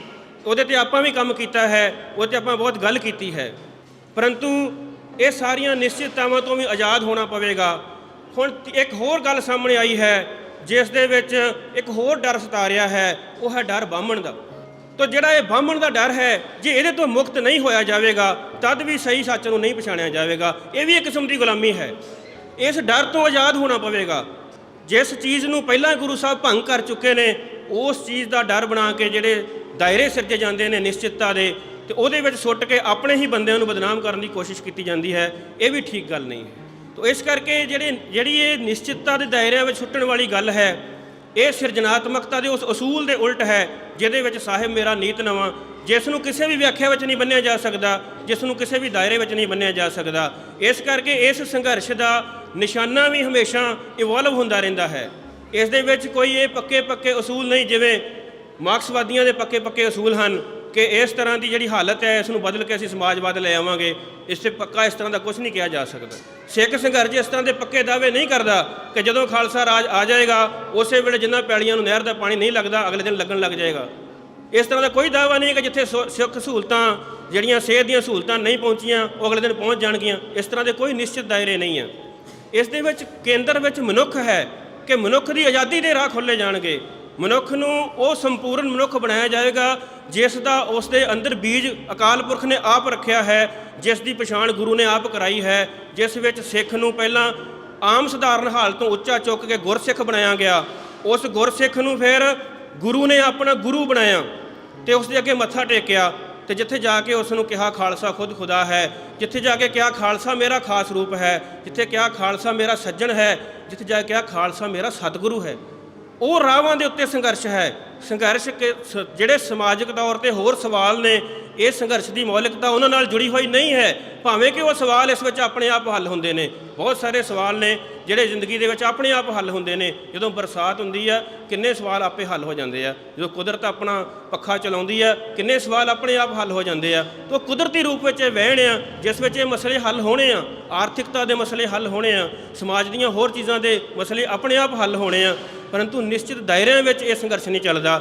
ਇਸ ਕਰਕੇ ਜਿਹੜੀ ਰਾਜ ਸੰਬੰਧੀ ਵੀ ਇਹਦੀ ਵਿਆਖਿਆ ਆ ਉਹ ਹੋ ਰਿਹਾ। ਜਿਹੜੀਆਂ ਰਾਜ ਸੰਬੰਧੀ ਵਿਆਖਿਆਵਾਂ ਪ੍ਰਚਲਿਤ ਨੇ ਤੇ ਮਹਾਰਾਜ ਦੇ ਘਰ ਦੇ ਵਿੱਚ ਤੇ ਰਾਜਯੋਗ ਹੈ। ਗੁਰੂ ਗ੍ਰੰਥ ਸਾਹਿਬ ਦੇ ਵਿੱਚ ਗਵਾਹੀਆਂ ਨੇ ਕਿ ਗੁਰੂ ਰਾਮਦਾਸ ਪਾਤਸ਼ਾਹ ਰਾਜਯੋਗੀ ਨੇ, ਗੁਰੂ ਅਰਜਨ ਪਾਤਸ਼ਾਹ ਦੀ ਗਵਾਹੀ ਹੈ, ਭੱਟ ਸਾਹਿਬਾਨ ਦੀ ਗਵਾਹੀ ਹੈ, ਭਾਈ ਗੁਰਦਾਸ ਜੀ ਦੀ ਗਵਾਹੀ ਹੈ। ਜੋ ਰਾਜਯੋਗ ਦਾ ਮਹਾਰਾਜ ਨੇ ਸਾਨੂੰ ਰੂਪ ਦਿੱਤਾ ਹੈ ਤੇ ਰਾਜ ਵੀ ਕਰਨਾ ਹੈ ਤੇ ਜੋਗੀਆਂ ਵਾਂਗੂ ਵੀ ਰਹਿਣਾ ਹੈ। ਜਿਵੇਂ ਯੋਗ ਦਾ ਤਿਆਗ ਦੇ ਨਾਲ ਸੰਬੰਧ ਹੈ, ਉਸ ਤਰ੍ਹਾਂ ਸਿੱਖ ਰਾਜਯੋਗੀ ਹੈ। ਇਸ ਦਾ ਰਾਜ ਨੂੰ ਭੋਗਣ ਵੱਲ, ਜਿਹੜੀਆਂ ਰਾਜ ਨਾਲ ਮਿਲਣ ਵਾਲੀਆਂ ਸੁੱਖ ਸਹੂਲਤਾਂ ਨੇ ਉਹਦੇ ਵੱਲ ਧਿਆਨ ਨਹੀਂ ਹੈ। ਇਸ ਦਾ ਰਾਜਯੋਗ, ਜਿਵੇਂ ਗੁਰੂ ਰਾਮਦਾਸ ਪਾਤਸ਼ਾਹ ਜੀ ਨੇ ਸ਼ਹਿਰ ਵਸਾਇਆ ਹੈ, ਉਸ ਸ਼ਹਿਰ ਦੇ ਵਿੱਚ ਉਹਨਾਂ ਨੇ ਸਾਨੂੰ ਅੰਮ੍ਰਿਤ ਸਰੋਵਰ ਦੀ ਬਖਸ਼ਿਸ਼ ਕੀਤੀ ਹੈ ਤੇ ਉਸ ਅੰਮ੍ਰਿਤ ਸਰੋਵਰ ਦੀ ਪਰਿਕਰਮਾ ਕਰਨੀ ਤੇ ਉਸ ਵਿੱਚ ਇਸ਼ਨਾਨ ਕਰਨਾ ਸਿੱਖਾਂ ਲਈ ਮਹਾਤਮ ਹੈ। ਉਸ ਦਾ ਪਰਿਕਰਮਾ ਦਾ ਤੇ ਇਸ਼ਨਾਨ ਦਾ ਮਹੱਤਵ ਹੋਣ ਕਰਕੇ ਅਰਦਾਸ ਵਿੱਚ ਸ਼ਾਮਲ ਹੈ ਕਿ ਸਾਨੂੰ ਅੰਮ੍ਰਿਤਸਰ ਸਾਹਿਬ ਜੀ ਦੇ ਦਰਸ਼ਨ ਇਸ਼ਨਾਨ ਬਖਸ਼ੇ ਜਾਣ। ਉੱਥੇ ਨਾਮ ਦਾਨ ਇਸ਼ਨਾਨ ਵੱਡਾ ਇਸ ਕਰਕੇ ਹੈ ਕਿ ਉਹਦਾ ਮਹੱਤਵ ਹੈ, ਜ਼ਿੰਦਗੀ ਦੇ ਵਿੱਚ ਉਹ ਉੱਚਾ ਚੁੱਕਦਾ ਹੈ। ਤੇ ਉਸ ਤੋਂ ਬਾਅਦ ਉਸ ਪਰਿਕਰਮਾ ਦੇ ਦੁਆਲੇ ਸ਼ਹਿਰ ਵਸਾਇਆ ਗਿਆ। ਸ਼ਹਿਰ ਦੀ ਜਿੰਦ ਜਾਨ ਬਾਜ਼ਾਰ ਹੈ, ਤੇ ਬਾਜ਼ਾਰ ਦੀ ਜਿੰਦ ਜਾਨ ਬਾਕੀ ਦੁਨੀਆ ਦੇ ਲਈ ਵਪਾਰ ਹੈ, ਜਿਸ ਦੇ ਵਿੱਚ ਮੁਨਾਫਾ ਕੇਂਦਰ ਵਿੱਚ ਹੈ, ਜਿਹਦੇ ਉੱਤੇ ਸਾਰਾ ਪੱਛਮੀ ਜਗਤ ਚੱਲ ਰਿਹਾ, ਜਿਹਦੇ ਉੱਤੇ ਮਾਰਕਸ ਤੇ ਜਿਹੜਾ ਕੈਪੀਟਲਿਸਟ ਇਹਨਾਂ ਦੀ ਆਪਸ ਵਿੱਚ ਖਹਿਬਾਜ਼ੀ ਚੱਲ ਰਹੀ ਹੈ। ਪਰੰਤੂ ਸਿੱਖੀ ਵਿੱਚ ਇਸ ਤਰ੍ਹਾਂ ਨਹੀਂ ਹੈ। ਸਿੱਖੀ ਦੇ ਵਿੱਚ ਜਿਹੜਾ ਵਪਾਰ ਹੈ ਉਹਦੇ ਆਤਮਾ ਦੇ ਉੱਤੇ ਕੇਂਦਰਿਤ ਕੀਤਾ ਗਿਆ ਉਸ ਨੂੰ। ਜਿਵੇਂ ਇੱਕ ਬੱਚੀ ਦਾ ਆਨੰਦ ਕਾਰਜ ਹੁੰਦਾ ਆ, ਗੁਰੂ ਰਾਮਦਾਸ ਪਾਤਸ਼ਾਹ ਨੇ ਉਹਦੇ ਲਈ ਸਾਨੂੰ ਲਾਵਾਂ ਦੀ ਬਖਸ਼ਿਸ਼ ਕੀਤੀ ਹੈ। ਉਹ 4 ਲਾਵਾਂ ਬੱਚੀ ਨੂੰ ਸਤਿਗੁਰਾਂ ਦੇ ਸਨਮੁਖ ਬਿਠਾ ਕੇ ਸੁਣਾਈਆਂ ਜਾਂਦੀਆਂ ਨੇ। ਹਰੇਕ ਲਾਮ ਤੋਂ ਬਾਅਦ ਪਰਿਕਰਮਾ ਕੀਤੀ ਜਾਂਦੀ ਹੈ ਕਿ ਹੁਣ ਤੁਸੀਂ ਇਸ ਨਿਯਮ ਦੇ ਨਾਲ ਇਸ ਜ਼ਿੰਦਗੀ ਨੂੰ ਇਹ ਗੁਰੂ ਗ੍ਰੰਥ ਸਾਹਿਬ ਦੇ ਦੁਆਲੇ ਪਰਿਕਰਮਾ ਵਾਂਗੂ ਚਲਾਉਣਾ ਹੈ। ਤੁਹਾਡੀ ਜ਼ਿੰਦਗੀ ਦਾ ਕੇਂਦਰ ਗੁਰੂ ਗ੍ਰੰਥ ਸਾਹਿਬ ਹੈ। ਅਧਿਆਤਮਿਕ ਸੱਚ ਨੂੰ, ਰੂਹਾਨੀ ਸੱਚ ਨੂੰ ਉਹਦੇ ਕੇਂਦਰ ਵਿੱਚ ਲਿਆਂਦਾ ਗਿਆ। ਤੋ ਇਸ ਤਰ੍ਹਾਂ ਜਿਹੜਾ ਇਹ ਰਾਜਯੋਗ ਹੈ ਇਹ ਸਿਰਜਣਾ ਕਰਦਾ ਹੈ, ਜਿਸ ਵਿੱਚ ਸ਼ਹਿਰ ਹੈ, ਜਿਸ ਵਿੱਚ ਸੱਭਿਅਤਾ ਹੈ, ਜਿਸ ਵਿੱਚ ਉਹ ਸਾਰੇ ਰਸਤੇ ਹਨ ਜਿਨ੍ਹਾਂ ਨਾਲ ਜ਼ਿੰਦਗੀ ਚੱਲਦੀ ਹੈ, ਜ਼ਿੰਦਗੀ ਮੋਲਦੀ ਹੈ। ਪਰੰਤੂ ਜਿਹੜੀ ਇਸ ਸੰਘਰਸ਼ ਨੂੰ ਦੇਖਣ ਦੇ ਲਈ ਕਵਾਇਦ ਹੋਈ ਹੈ, ਉਹਦੇ ਵਿੱਚ ਹਰ ਕਿਸੇ ਨੇ ਆਪੋ ਆਪਣਾ ਸੱਚ ਰੱਖਿਆ। ਹਕੂਮਤ ਨੇ ਹਕੂਮਤ ਦਾ ਸੱਚ ਰੱਖਣਾ ਸੀ, ਤੇ ਜਿਹੜੇ ਸਾਡੇ ਬੰਦਿਆਂ ਨੇ ਦਾਅਵੇ ਪੇਸ਼ ਕੀਤੇ ਕਿ ਅਸੀਂ ਇਸ ਸੰਘਰਸ਼ ਦੇ ਸੱਚ ਨੂੰ ਪੇਸ਼ ਕਰਾਂਗੇ, ਉਹਨਾਂ ਨੇ ਵੀ ਆਪਣਾ ਹੀ ਸੱਚ ਇਹਦੇ ਵਿੱਚ ਅੱਗੇ ਰੱਖਿਆ। ਕਿਉਂਕਿ ਉਹ ਜਿਸ ਪਰਸਪੈਕਟਿਵ ਤੋਂ, ਜਿਸ ਨਜ਼ਰੀਏ ਤੋਂ ਗੁਰੂ ਗ੍ਰੰਥ ਸਾਹਿਬ ਨੂੰ ਦੇਖਦੇ ਸਨ, ਸਿੱਖੀ ਦੇ ਸਾਰੇ ਸੰਘਰਸ਼ ਨੂੰ ਦੇਖਦੇ ਸਨ, ਉਸੇ ਪਰਸਪੈਕਟਿਵ ਤੋਂ ਉਹਨਾਂ ਨੇ ਇਸ ਸੰਘਰਸ਼ ਨੂੰ ਦੇਖਿਆ, ਤੇ ਉਹ ਉਹਨਾਂ ਦੀ ਵਿਆਖਿਆ ਹੈ। ਪਰੰਤੂ ਇਹ ਜਿਹੜਾ ਇਸ ਸੰਘਰਸ਼ ਦਾ ਜਿਹੜਾ ਸੱਚ ਤਾਂ ਲੜਨ ਵਾਲਿਆਂ ਦਾ ਸੱਚ ਹੈ। ਤੋ ਜਿਹੜੇ ਲੜਨ ਵਾਲੇ ਹਨ ਉਹਨਾਂ ਦਾ ਸੱਚ ਪਛਾਣਨ ਦੇ ਲਈ ਲੜਨ ਵਾਲਿਆਂ ਦੇ ਉੱਤੇ ਯਕੀਨ ਕਰਨਾ ਪੈਂਦਾ ਹੈ। ਜਿਸ ਗੱਲ ਵੱਲ ਇਹਨਾਂ ਨੇ ਧਿਆਨ ਦਿੱਤਾ ਭਾਈ ਸੁਰਿੰਦਰਪਾਲ ਸਿੰਘ ਹੋਰਾਂ ਨੇ, ਤੁਸੀਂ ਦੇਖੋ ਉਹਨਾਂ ਦਾ ਯਕੀਨ ਕਿੰਨਾ ਵੱਡਾ ਆ। ਉਹਨਾਂ ਨੇ ਉਸ ਵੇਲੇ ਪੰਥ ਦੇ ਬੱਚਿਆਂ 'ਤੇ ਯਕੀਨ ਕੀਤਾ ਤੇ ਇਹਨਾਂ ਨੂੰ ਆਰਗੇਨਾਈਜ਼ ਕੀਤਾ। ਕਿਉਂਕਿ ਜੇਕਰ ਜਿਨ੍ਹਾਂ ਲਈ ਤੁਸੀਂ ਲੜ ਰਹੇ ਹੋ, ਜੇਕਰ ਤੁਹਾਨੂੰ ਉਹਨਾਂ ਦੇ ਉੱਤੇ ਯਕੀਨ ਨਹੀਂ ਹੈ, ਭਾਵੇਂ ਤੁਸੀਂ ਉਹਦੇ ਲਈ ਸੈਂਕੜੇ ਐਕਸ਼ਨ ਕਰਦੇ ਹੋ, ਉਹ ਬੇਮਾਇਨਾ ਆ। ਪਰ ਜੇ ਤੁਸੀਂ ਮੁਹੱਬਤ ਦੇ ਨਾਲ ਉਹਨਾਂ ਕੋਲ ਚਲੇ ਜਾਓ, ਉਹਨਾਂ ਨੂੰ ਆਪਣੇ ਨਾਲ ਜੋੜ ਲਓ, ਤਾਂ ਫਿਰ ਇਹ ਉਹਨਾਂ ਸੈਂਕੜੇ ਐਕਸ਼ਨ ਤੋਂ ਵੱਡੀ ਚੀਜ਼ ਹੁੰਦੀ ਹੈ ਆਪਣੇ ਲੋਕਾਂ ਉੱਪਰ ਯਕੀਨ ਕਰਨਾ। ਤੇ ਅੱਜ ਅਸੀਂ ਇੱਥੇ ਖੜ੍ਹੇ ਹਾਂ ਤਾਂ ਇਸ ਕਰਕੇ ਖੜ੍ਹੇ ਹਾਂ ਕਿ ਸਾਨੂੰ ਭਾਈ ਸੁਰਿੰਦਰਪਾਲ ਸਿੰਘ ਨਾਲ ਮੁਹੱਬਤ ਹੈ, ਤੇ ਉਹਨਾਂ ਨੇ ਉਹ ਮੁਹੱਬਤ ਦਿੱਤੀ ਹੈ, ਤੇ ਤਾਂ ਸਾਨੂੰ ਉਹ ਮੁਹੱਬਤ ਹੈ। ਦੁਨੀਆ ਵਿੱਚ ਬੜੇ ਬੰਦਿਆਂ ਨਾਲ ਸੰਬੰਧ ਹਨ, ਆਪਾਂ ਕਿਸੇ ਤੋਂ ਮੁਤਾਸਰ ਨਹੀਂ ਹੁੰਦੇ, ਪਰੰਤੂ ਉਸ ਬੰਦੇ ਦੀ ਥਾਂ 'ਤੇ ਜਾ ਕੇ ਖਲੋਂਦੇ ਹਾਂ ਜਿਸ ਨਾਲ ਸਾਡੀ ਮੁਹੱਬਤ ਹੋਵੇ। ਤਾਂ ਆਪਣੇ ਬੰਦਿਆਂ ਨੂੰ ਮੁਹੱਬਤ ਦੇਣੀ ਪੈਂਦੀ ਹੈ। ਉਹਨਾਂ ਨੇ ਯਕੀਨ ਕੀਤਾ ਆਪਣੇ ਬੱਚਿਆਂ ਦੇ ਉੱਤੇ, ਉਹਨਾਂ ਦੇ ਕੋਲ ਗਏ, ਉਹਨਾਂ ਨੂੰ ਗੱਲ ਨਾਲ ਲਾਇਆ। ਕਿੰਨੇ ਬੰਦੇ ਹਨ ਸਾਡੇ ਕੋਲ ਇਸ ਵੇਲੇ ਜਿਹੜੇ ਉਹਨਾਂ ਦੇ ਨਾਲ ਰਹੇ, ਜਿਨ੍ਹਾਂ ਨੇ ਉਹਨਾਂ ਦੀ ਸ਼ਖਸੀਅਤ ਦਾ ਆਨੰਦ ਮਾਣਿਆ, ਤੇ ਉਹਦੇ ਵਿੱਚੋਂ ਉਹ ਪ੍ਰਵਾਨ ਚੜ੍ਹੇ, ਤੇ ਉਹਨਾਂ ਦੇ ਕੋਲ ਅੱਜ ਉਹ ਵੱਡੇ ਸੱਚ ਹਨ ਜਿਸ ਦੀ ਉਹ ਗੱਲ ਦੁਨੀਆ ਵਿੱਚ ਥਾਂ ਥਾਂ 'ਤੇ ਕਰਦੇ ਹਨ। ਤੇ ਉਹ ਬਿਲਕੁਲ ਕੋਸ਼ਿਸ਼ ਕਰਦੇ ਹਨ ਕਿ ਸੰਘਰਸ਼ ਦੀ ਮੌਲਿਕਤਾ ਦੇ ਨੁਕਤੇ ਤੋਂ ਇੱਧਰ ਉੱਧਰ ਨਾ ਹੋਇਆ ਜਾਵੇ। ਤੋ ਇੱਥੇ ਕੋਈ ਇਹੋ ਜਿਹਾ ਵੀ ਦਾਅਵਾ ਨਹੀਂ ਹੈ ਕਿ ਕੋਈ ਵਿਦਵਤਾ ਕਰਕੇ ਇੱਥੇ ਖੜ੍ਹੇ ਹਾਂ। ਇਹ ਸੇਵਾ ਹੈ, ਇਹ ਹੁਕਮ ਹੈ। ਜੇ ਸੇਵਾ ਦਾਲ ਵਰਤਾਉਣ ਦੀ ਲੱਗ ਜਾਏਗੀ ਤਾਂ ਆਪਾਂ ਖੁਸ਼ੀ ਨਾਲ ਦਾਲ ਵਰਤਾਵਾਂਗੇ, ਜੇ ਸੇਵਾ ਜੋੜਿਆਂ ਦੀ ਲੱਗ ਜਾਏਗੀ ਆਪਾਂ ਖੁਸ਼ੀ ਨਾਲ ਜੋੜੇ ਤਾਂ ਝਾੜਾਂਗੇ। ਇਹਦੇ ਵਿੱਚ ਵਿਦਵਾਨੀ ਦਾ ਕੋਈ ਕੰਮ ਨਹੀਂ ਹੈ, ਇਹ ਸਿਰਫ ਮੁਹੱਬਤ ਦੇ ਰਿਸ਼ਤੇ ਵਿੱਚ ਆਪਾਂ ਖੜ੍ਹੇ ਹਾਂ। ਤੋ ਇਸ ਕਰਕੇ ਜਿਹੜੀ ਇਹ ਸੱਚ ਹੈ, ਇਹ ਲੜਨ ਵਾਲਿਆਂ ਦਾ ਸੱਚ ਹੈ, ਇਹ ਵੱਖਰੀ ਤਰ੍ਹਾਂ ਨਾਲ ਹੀ ਪੇਸ਼ ਹੁੰਦਾ ਹੈ। ਇਹ ਕੋਈ ਵਿਦਵਾਨਾਂ ਦਾ ਸੱਚ ਨਹੀਂ ਹੈ। ਇਸ ਨੂੰ ਜਿਹੜੀ ਗਿਆਨ ਵਾਲੇ ਬੰਦਿਆਂ ਦੀ ਉਨੀ ਲੋੜ ਨਹੀਂ ਹੈ। ਇਹ ਜਦੋਂ ਲੜਿਆ ਜਾਣਾ ਆ, ਜਿਵੇਂ ਗੁਰਬਾਣੀ ਤੇ ਸੰਗਤ ਦੀ ਟੇਕ ਹੈ, ਤੇ ਇਹਦੇ ਸੰਗਤ ਵਿੱਚੋਂ ਨਵੇਂ ਯੋਧੇ ਆਪਣੇ ਆਪ ਪੈਦਾ ਹੋ ਜਾਣੇ ਆ। ਉਹਨਾਂ ਨੇ ਇਸ ਸੰਘਰਸ਼ ਨੂੰ ਆਪਣੇ ਆਪ ਅੱਗੇ ਲੈ ਕੇ ਜਾਣਾ ਆ, ਜੋ ਸਾਡੇ ਇਸ ਸੰਘਰਸ਼ ਦੀ ਮੌਲਿਕਤਾ ਦੇ ਵੱਡੇ ਜਿਹੜੇ ਪੱਖ ਹਨ। ਕਿਉਂਕਿ ਜਿਹੜੀ ਨਿਸ਼ਚਿਤਤਾ ਦੇ ਦਾਇਰੇ ਆ ਉਹ ਖੜੋਤਮਈ ਹੁੰਦੇ ਆ, ਤੇ ਉਹ ਖੜੋਤ ਜਿਹੜੀ ਆ ਉਹ ਆਈ ਹੋਈ ਬਹੁਤ ਸਾਰੇ ਥਾਵਾਂ 'ਤੇ ਦੇਖਦੇ ਆ। ਖਾਸ ਤੌਰ 'ਤੇ ਸਾਡਾ ਜਿਹੜਾ ਪ੍ਰਵਾਸੀ ਭਾਈਚਾਰਾ ਆ, ਉਸ ਦੇ ਵੀ ਕਈ ਥਾਵਾਂ 'ਤੇ ਇਸ ਖੜੋਤ ਦੇ ਜਿਹੜੇ ਦਰਸ਼ਨ ਹੁੰਦੇ ਆ, ਤੇ ਉਸ ਖੜੋਤ ਕਰਕੇ ਕਈ ਜਗ੍ਹਾ 'ਤੇ ਜਿਹੜੇ ਕਈ ਤਰ੍ਹਾਂ ਦੇ ਇਲਜ਼ਾਮ ਵੀ ਸਹਿਣੇ ਪੈਂਦੇ ਆ, ਤੇ ਕਈ ਤਰ੍ਹਾਂ ਦੀ ਖੁਆਰੀ ਵੀ ਜਿਹੜੀ ਪੰਥ ਨੂੰ ਉਹ ਸਹਿਣੀ ਪੈ ਰਹੀ ਆ। ਤਾਂ ਉਹ ਜਿਹੜੀ ਸਿੱਥਲਤਾ ਹੈ ਉਹ ਇਸੇ ਕਰਕੇ ਹੈ ਕਿ ਉੱਥੇ ਨਿਸ਼ਚਿਤਤਾ ਨੂੰ ਜਿਹੜਾ ਅਹਿਮ ਮੰਨਿਆ ਗਿਆ, ਤੇ ਨਿਸ਼ਚਿਤਤਾ ਦਾਇਰਿਆਂ ਵਿੱਚ ਬੰਨ੍ਹਣ ਦੀ ਗੱਲ ਕੀਤੀ ਗਈ। ਜਿਹੜੇ ਇਸ ਸੰਘਰਸ਼ ਦੀ ਮੌਲਿਕਤਾ ਹੈ ਉਹ ਇਹ ਹੈ ਕਿ ਇਹ ਸੰਘਰਸ਼ ਸੰਪੂਰਨ ਪ੍ਰਭੂ ਸੱਤਾ ਲਈ ਲੜਿਆ ਗਿਆ। ਭਾਵੇਂ ਕਿ ਪ੍ਰਭੂ ਸੱਤਾ ਦੀ ਵਿਆਖਿਆ ਰਾਜਨੀਤੀ ਸ਼ਾਸਤਰ ਵਿੱਚ ਬੜੀ ਤਰ੍ਹਾਂ ਦੀ ਹੈ, ਪਰੰਤੂ ਇੱਥੇ ਜਿਹੜਾ ਜਿਵੇਂ ਗੁਰੂ ਰਾਮਦਾਸ ਪਾਤਸ਼ਾਹ ਜੀ ਬਾਰੇ ਭੱਟ ਸਾਹਿਬਾਨ ਨੇ ਕਿਹਾ ਸੀ ਕਿ ਉਹਨਾਂ ਦੇ ਕੋਲ ਨਾਮ ਦਾ ਨੇਜਾ ਹੈ, ਜਿਸ ਦੇ ਨਾਲ ਉਹ ਭਗਤਾਂ ਨੂੰ ਵਿੰਨ੍ਹਦੇ ਤੁਰੇ ਜਾ ਰਹੇ ਨੇ ਤੇ ਆਪਣੇ ਨਾਲ ਜੋੜਦੇ ਤੁਰੇ ਜਾ ਰਹੇ ਨੇ। ਉਸ ਤਰ੍ਹਾਂ ਇਸ ਦੇ ਵਿੱਚ ਜਿਹੜੀ ਪ੍ਰਭੂ ਸੱਤਾ ਸੀ ਉਹ ਰੂਹਾਨੀ ਲੋਕਾਂ ਦੀ ਪ੍ਰਭੂ ਸੱਤਾ ਸੀ ਤੇ ਉਹਨਾਂ ਰੂਹਾਨੀ ਲੋਕਾਂ ਨੂੰ ਹੀ ਇਸ ਸੰਘਰਸ਼ ਦੇ ਵਿੱਚ ਅਹਿਮ ਸਥਾਨ ਮਿਲਿਆ, ਜਿਨ੍ਹਾਂ ਦਾ ਗੁਰਬਾਣੀ ਦੇ ਉੱਤੇ ਨਿਸ਼ਚਾ ਸੀ, ਜਿਨ੍ਹਾਂ ਦਾ ਜੀਵਨ ਗੁਰਬਾਣੀ ਦੇ ਨਾਲ ਉੱਚਾ ਹੋ ਗਿਆ ਸੀਗਾ। ਉਹਨਾਂ ਦੇ ਹੀ ਐਕਸ਼ਨ ਵੱਡੇ ਹੋਏ ਔਰ ਉਹਨਾਂ ਨੂੰ ਹੀ ਪੰਥ ਨੇ ਅਗਵਾਈ ਦੇ ਕਾਬਿਲ ਸਮਝਿਆ। ਤੋ ਇਸ ਕਰਕੇ ਜਿਹੜਾ ਇਸ ਦੀ ਜਿਹੜੀ ਮੌਲਿਕਤਾ ਨੂੰ ਦੇਖਣਾ ਹੈ, ਉਹ ਇਸ ਦੇ ਭਵਿੱਖਮੁਖੀ ਜਿਹੜੇ ਐਕਸ਼ਨ ਸਨ ਜਾਂ ਭਵਿੱਖ ਦੀ ਰੂਪ ਰੇਖਾ ਸੀ, ਜਿਸ ਵੱਲ ਉਹ ਕਾਫਲਾ ਤੁਰਿਆ, ਉਹ ਹਰੇਕ ਤਰ੍ਹਾਂ ਦੀ ਖੜੋਤ ਨੂੰ ਵਿੰਨ੍ਹਦਾ ਤੁਰਿਆ ਜਾ ਰਿਹਾ ਹੈ। ਤੇ ਉਹਦੇ ਤੋਂ ਕਈ ਵਾਰ ਜਿਹੜੀਆਂ ਆਸਾਂ ਜਾਂ ਕਈ ਵਾਰ ਉਸ ਤੋਂ ਜਿਹੜੀਆਂ ਉਮੰਗਾਂ ਨੇ ਉਹ ਕੀਤੀਆਂ ਜਾ ਸਕਦੀਆਂ ਨੇ, ਪਰੰਤੂ ਜੇਕਰ ਉਹ ਖੜੋਤ ਵਿੱਚ ਹੋ ਕੇ ਹੋਣਗੀਆਂ, ਜਿਵੇਂ ਦੇ ਪਿੱਛੇ ਜੇ ਇਲਜ਼ਾਮ ਲੱਗਣੇ ਸ਼ੁਰੂ ਹੋ ਗਏ ਕਿ ਖਾਲਿਸਤਾਨ ਦੇ ਮੁੱਦੇ ਨੂੰ ਛੱਡ ਦਿੱਤਾ ਗਿਆ ਹੈ ਜਾਂ ਇਸ ਨੂੰ ਡਿਲਿਊਟ ਕਰਨ ਦੀ ਕੋਸ਼ਿਸ਼ ਕੀਤੀ ਜਾ ਰਹੀ ਹੈ, ਇਹ ਉਸੇ ਖੜੋਤਮਈ ਰੂਪ ਕਰਕੇ ਹੀ ਹੈ, ਕਿਉਂਕਿ ਕਾਫਲਾ ਤਾਂ ਲਗਾਤਾਰ ਤੁਰਿਆ ਜਾ ਰਿਹਾ ਹੈ ਤੇ ਇਹ ਕਾਫਲਾ ਨਿਰਭਉ ਨਿਰਵੈਰ ਉਹਨਾਂ ਆਦਰਸ਼ਾਂ 'ਤੇ ਹੀ ਲਗਾਤਾਰ ਤੁਰ ਰਿਹਾ ਹੈ। ਤੋ ਕੁਝ ਚੀਜ਼ਾਂ ਨੂੰ ਮੈਂ ਸੰਬੋਧਿਤ ਹੋਣਾ ਚਾਹੁੰਦਾ ਸੀਗਾ, ਕਿਉਂਕਿ ਅਸੀਂ ਭਾਈ ਸੁਰਿੰਦਰਪਾਲ ਸਿੰਘ ਹੋਣਾ ਦੇ ਸੰਬੰਧ ਦੇ ਵਿੱਚ ਇੱਥੇ ਜੁੜੇ ਹੋਏ ਹਾਂ ਤੇ ਉਹਨਾਂ ਦੇ ਸੰਪਰਕ ਕਰਕੇ ਜਿਹੜੀਆਂ ਚੀਜ਼ਾਂ ਉਸ ਵੇਲੇ ਉੱਭਰੀਆਂ ਤੇ ਉਹਨਾਂ ਦੇ ਹਵਾਲੇ ਨਾਲ ਗੱਲ ਕਰਨ ਦੀ ਲੋੜ ਹੈ। ਬਹੁਤ ਸਾਰੀਆਂ ਚੀਜ਼ਾਂ ਉੱਥੋਂ ਦੁਬਾਰਾ ਸ਼ੁਰੂ ਹੋ ਰਹੀਆਂ ਨੇ ਤੇ ਉਹਦੇ ਵਿੱਚ ਕਈ ਤਰ੍ਹਾਂ ਦੇ ਐਸੇ ਰੂਪ ਆ ਗਏ ਨੇ ਜਿਹੜੇ ਭਟਕਣ ਪੈਦਾ ਕਰ ਰਹੇ ਨੇ ਤੇ ਸਾਡੇ ਲਈ ਹਰ ਇੱਕ ਤਰ੍ਹਾਂ ਦੀ ਚੀਜ਼ ਤੋਂ ਆਜ਼ਾਦ ਹੋ ਕੇ ਇਸ ਸੰਘਰਸ਼ ਨੂੰ ਨਵੇਂ ਸਿਰੇ ਤੋਂ ਦੇਖਣ ਦਾ ਵੇਲਾ ਵੀ ਹੈ।